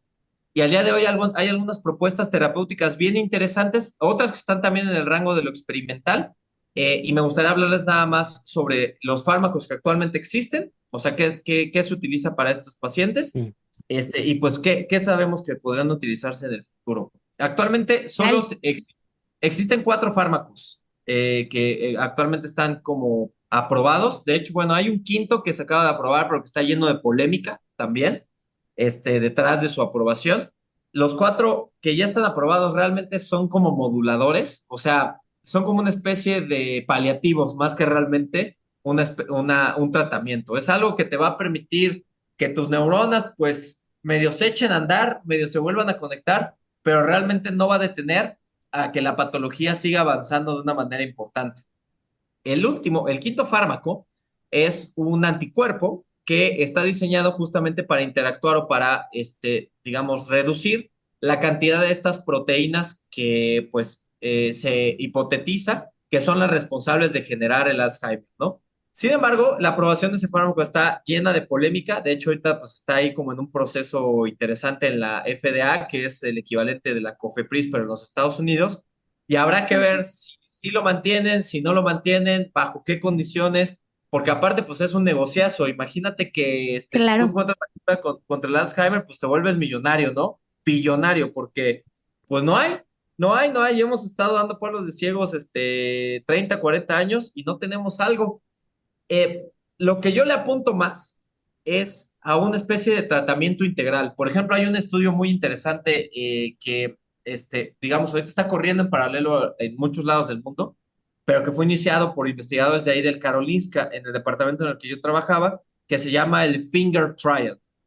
Es una intervención que va diseñada a justamente establecer varios elementos para mejorar la calidad de vida del paciente. Entonces al paciente se le hace una intervención nutricional, se le hace una estimulación cognitiva, se le hace hacer ejercicio, se le hace tomar algunos de los medicamentos que ya les había comentado. Todo esto en conjunto con el objetivo de ir disminuyendo, pues, digamos, el avance de la ciencia, con resultados, pues, bastante buenos, ¿no? Otras cosas interesantes que han estado saliendo a lo largo de los últimos años y que ahorita están en ensayos clínicos, tienen que ver con estimulación ambiental de cierto tipo. Esta es una cosa bien curiosa y es un estudio que se me hace como muy interesante, aunque acaban de publicar un artículo, un grupo muy importante en la Universidad de Nueva York, que contradice esta teoría. Pero pues bueno, así es la ciencia. Una cosa Se funciona, están alguien va, peleando. ¿sí? Mira, mientras se peleen y pongan en duda el uno del otro para de verdad encontrar la realidad, o sea, la verdad, está bien, porque aceptar nada más porque sí, por ejemplo, el fármaco ¿no? Que está bien en debate, Ujú. nada más porque sí, es ahí donde a mí me entran las dudas, ¿no? O sea, se convierte en un dogma, no en ciencia. Exacto, exacto. Entonces, contándoles, esta es una herramienta que se me hizo muy, muy curiosa y es muy interesante. Una investigadora del MIT, desarrolló en conjunto con sus estudiantes estimulación ambiental a ciertas frecuencias. Entonces, imagínate que el tratamiento que ellos diseñaron consiste en que literalmente te pongan un visor en donde hay una luz parpadeando a 40 Hz, 40 ciclos por segundo. Al mismo tiempo te ponen unos audífonos con un sonido que está sonando, bueno, que valga la redundancia, que está sonando a 40 ciclos por segundo, tac, tac, tac, tac, tac, tac, tac, tac, tac, tac, tac. Y en los modelos experimentales que ellos probaron, que eran principalmente ratones, digamos, que emulaban a la patología, emulaban al Alzheimer, pues encontraron que el ponerles esta estimulación ambiental a los ratones les disminuía la cantidad de proteína de esta proteína responsable, bueno, que creemos que es responsable del Alzheimer y al mismo tiempo mejoraba su memoria. Entonces, pues hicieron varios ensayos que de hecho el mecanismo a lo que ellos se lo atribuyen es a través del reclutamiento de la microglía. Ellos dicen que en realidad lo que está pasando es que esta estimulación ambiental a estas frecuencias recluta la microglía para que la microglía haga su trabajo y Ujú. pues básicamente se deshaga de la proteína beta amiloide. Entonces, ahorita hay varios ensayos clínicos en pacientes probando este concepto, que es algo muy innovador, muy interesante. Entonces, imagínate, tu terapia para que no te dé Alzheimer es literalmente ponerte un visor, ponerte unos audífonos y estar una hora viendo las luces y escuchando sonidos. Suena fácil, ¿no? O suena como muy, medio de ciencia Suena ficción como a ciencia también, ficción, sí. ¿no? Pero con cierta fisiología. Entonces, pues eso es algo que también Sí. se me hace muy interesante, que ahorita ha estado como en reciente debate, aunque hace 2 semanas se publicó un artículo en la Universidad de Nueva York, que de hecho por un mexicano, el primer autor de ese artículo es un mexicano, ahorita no me acuerdo Ándale, del mira. nombre. El nombre, pero bueno, en donde contradice esta teoría, dice que él encontró en los ratones que si bien esta estimulación es buena para enganchar estructuras más superficiales, como puede ser la corteza visual, la corteza auditiva, cuando se trata de llegar a la parte profunda, como es el hipocampo, que es en donde realmente queremos que Ujú. esta terapia pudiera estar llegando, no lo hace tan bien. Entonces, pues bueno, es algo que habrá que ver cómo se va desarrollando en estos próximos años, pero yo insisto, creo que la manera más eficiente a la larga, si encontramos una cura, va a ser a través de una aproximación completamente integral. Entonces, Sí. va a ser todo mezclado, todo al mismo tiempo, en todas partes, ¿no?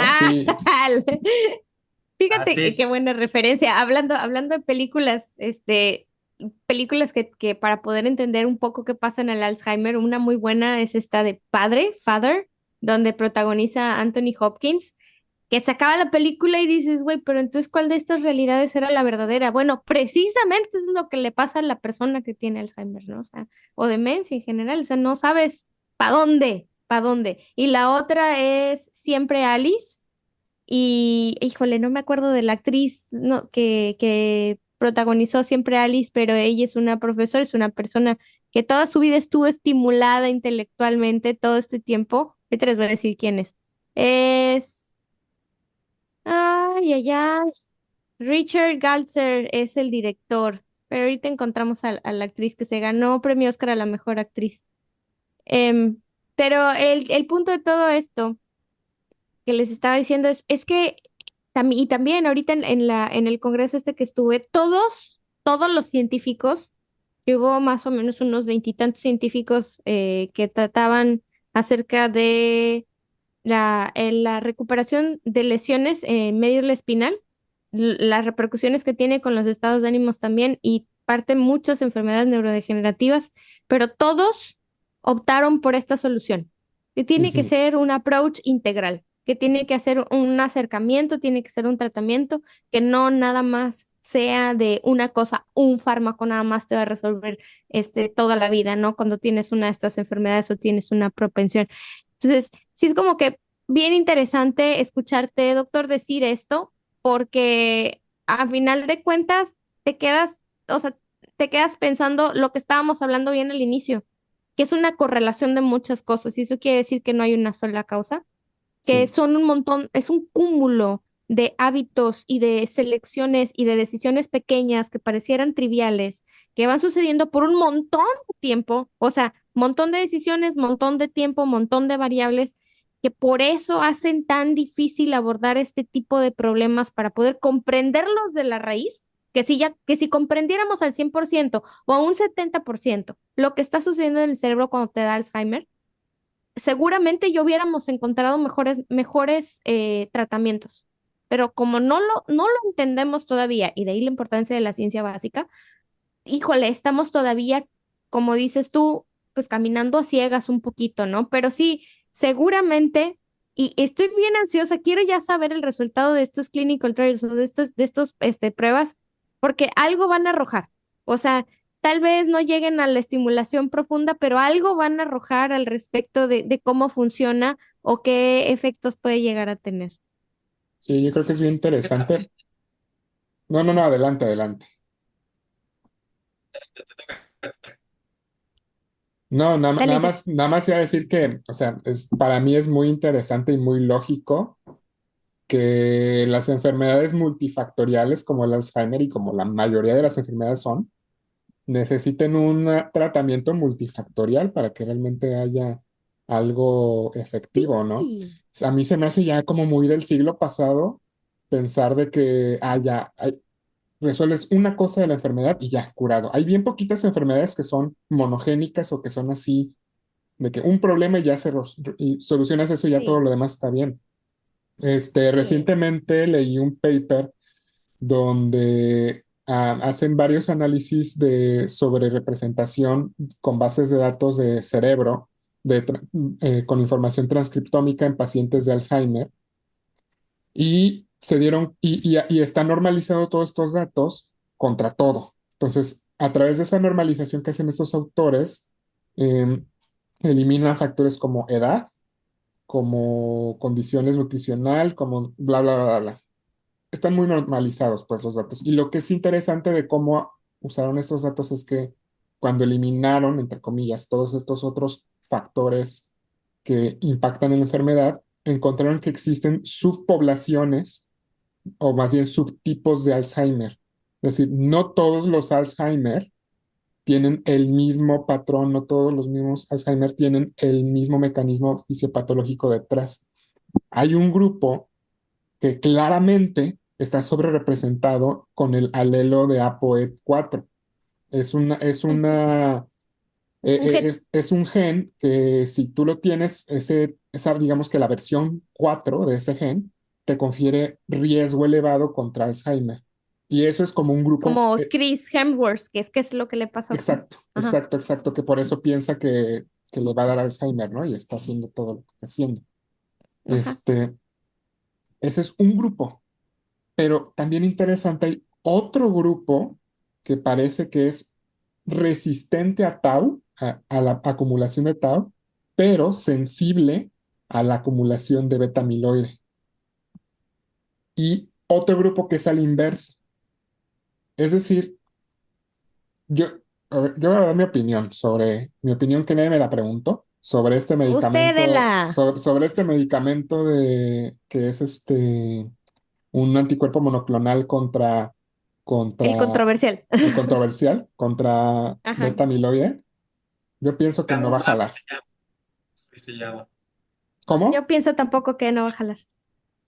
Canumab se llama el fármaco. Uno de los muchos, Repite el nombre, porque el CT. Canumab, ese es el que ya está aprobado, es ese, es el aducanumab. aducanumab, Es uno de los muchos UMARs más que existen en este mundo, de la familia, Así es. de la familia UMAR de toda la vida.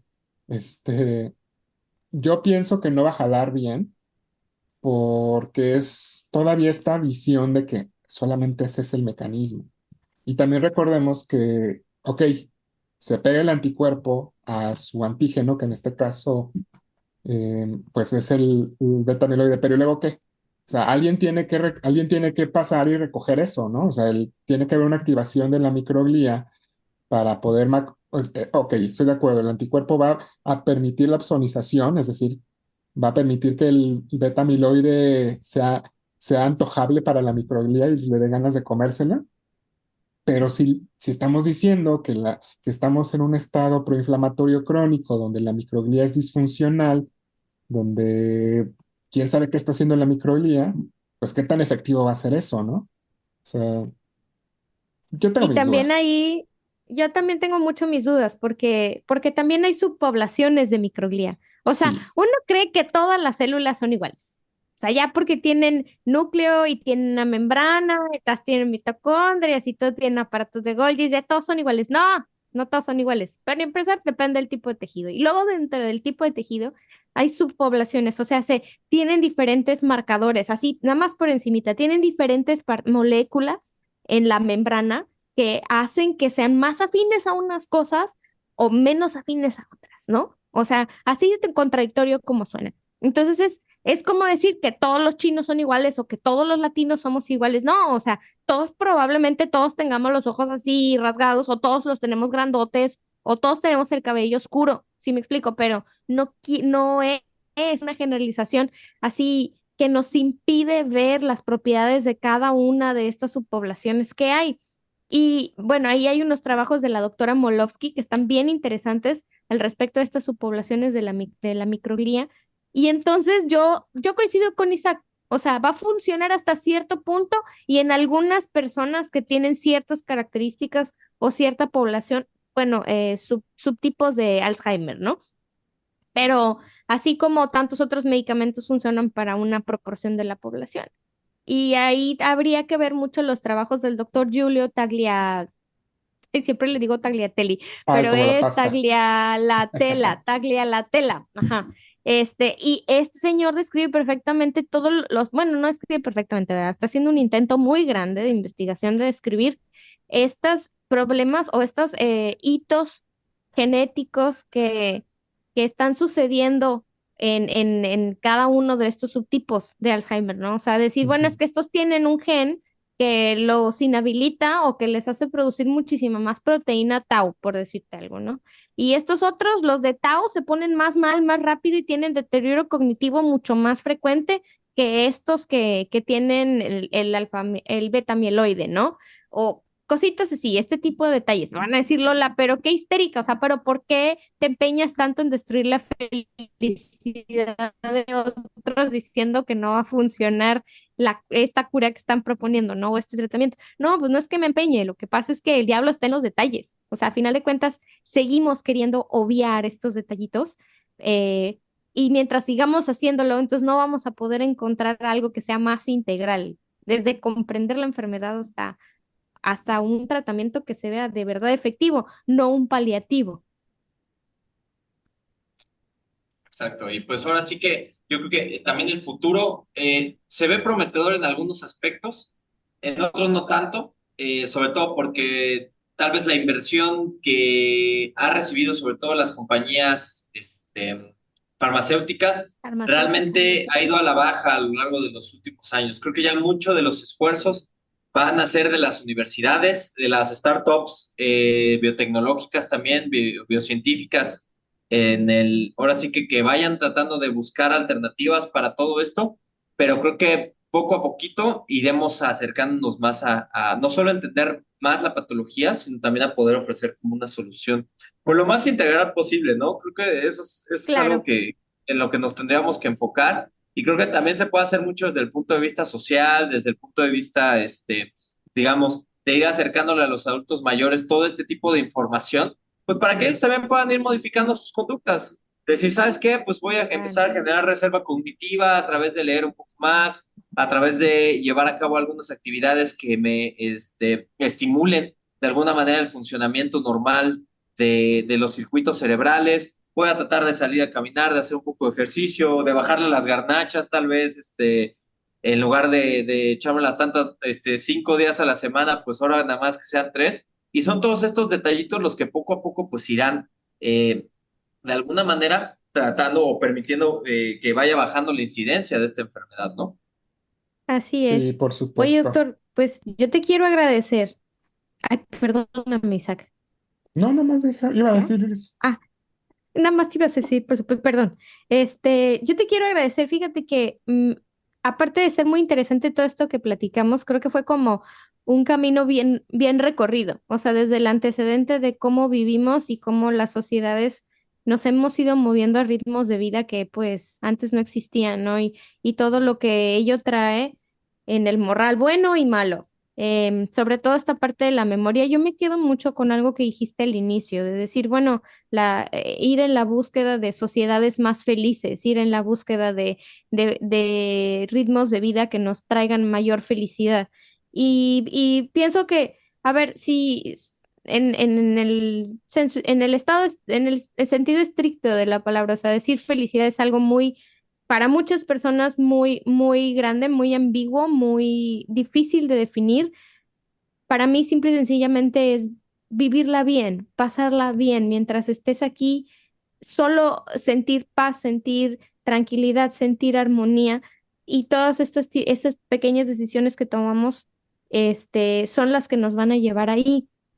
Finalmente, y ya con ese espíritu, decir que bueno, que la ciencia sigue trabajando para poder lograrlo y que depende mucho de nosotros también poder tener este beneficio a corto y a largo plazo, que somos responsables a final de cuentas de nuestra propia salud, de nuestro propio cuerpo, de nuestras palabras, de un montón de cosas de las que nuestro cerebro tiene que decidir día a día. Y me gustó muchísimo que pudiéramos traer desde lo más básico, desde la raíz, de lo más esencial, así lo más fácil, hasta algo tan complicado como una enfermedad como el Alzheimer. O sea, complicado en todos los sentidos, desde entenderlo hasta poder encontrar una cura, hasta los pobres pacientes también que no tienen ni idea de dónde están. O sea, es complicado, es la palabra que acompaña a Alzheimer. Complicado, punto. Y te agradezco muchísimo este recorrido, estuvo muy interesante.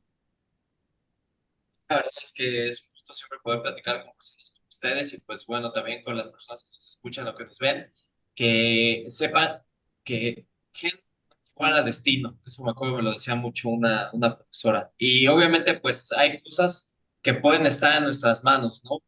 Lo bueno es que tal vez ya estamos en el siglo XXI.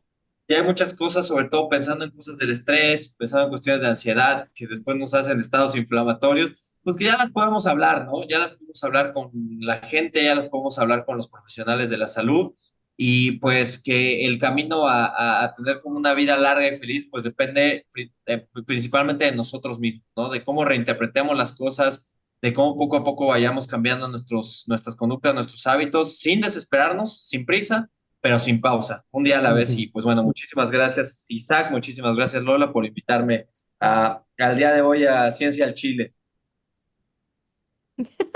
Muchas gracias, Isaac. Te la debo. Gracias. No, no, no. Aquí, un agradecimiento aquí, ¿verdad?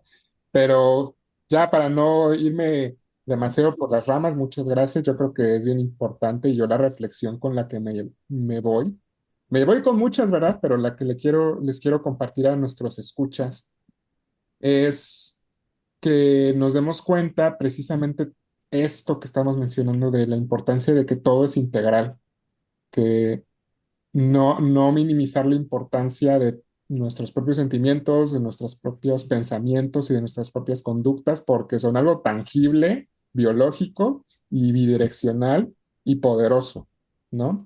Y ahorita Lola nos dijo que somos todos responsables de nuestra propia salud, de nuestros propios pensamientos, pero si queremos llegar a esta sociedad más feliz, más alegre, más contenta, también hay que reconocer la responsabilidad que tenemos sobre los pensamientos y las emociones de las personas que nos rodean, porque así como nuestra propia biología nos impacta a nosotros, nosotros podemos impactar la biología y los pensamientos de todas las personas que nos rodean, para bien y para mal.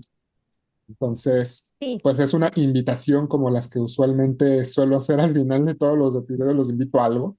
Este, parezco organizador de eventos con tanta invitación, pero pues yo los invito a que sean amables con su prójimo. Ahora sí que hay que llevarnos todos bien, todo chido. Y así va a ser mejor para todos en todos los sentidos. Pues ya. Así es. Bueno, llegamos a esa parte del episodio en donde mandamos besitos, ¿verdad? ¿Ya pensaron en dónde van a mandar besitos? Ah, es que creo que agarramos en curva al doctor Arturo. Al final siempre mandamos besitos a nuestros escuchas en algún lado. Ah, yo voy a empezar. Ya sé, ya sé en dónde. Yo les voy a mandar besitos en los receptores de cortisol que tienen en su cerebro, que los traen así, así, así ahorcados los pobres receptores. Ya, ya, ya, relájense, ya. Demasiado cortisol, ya, bájenle. Ya, por favor. Está bien de ratos, pero ya. Me A ver, tienes muerta de la risa, Isaac, y no me puedo echar la carcajada. al doctor, ¿dónde quiere mandar los A ver, besitos a... Arturo, ¿dónde quieres mandar besitos? Besitos en el circuito de neuronas que recuerda la canción, que recuerda la cantaleta del fierro viejo. O o la canción de alguna, ¿cómo se llama? De alguna cosa inútil que no saben ni por qué la tienen, pero ahí la tienen. Un mamut chiquitito quería Chiquitito, volar. quería Ok. volar. Trataba y no lo podía lograr. Ay, yo les mando besitos en su mamut. Ahora, ahora. ¡Ey! Mamut. ¡No! Ya me alburié. Bueno, ya. Chihuahua, ya mandé los besitos. Chale. Ya mejor córtale, ya, ya, ya. Nos vamos. Que estén bien. Muchas Hasta luego. gracias. Muchas gracias a todos. Nos vemos. Hasta Bye. luego. Ciencia al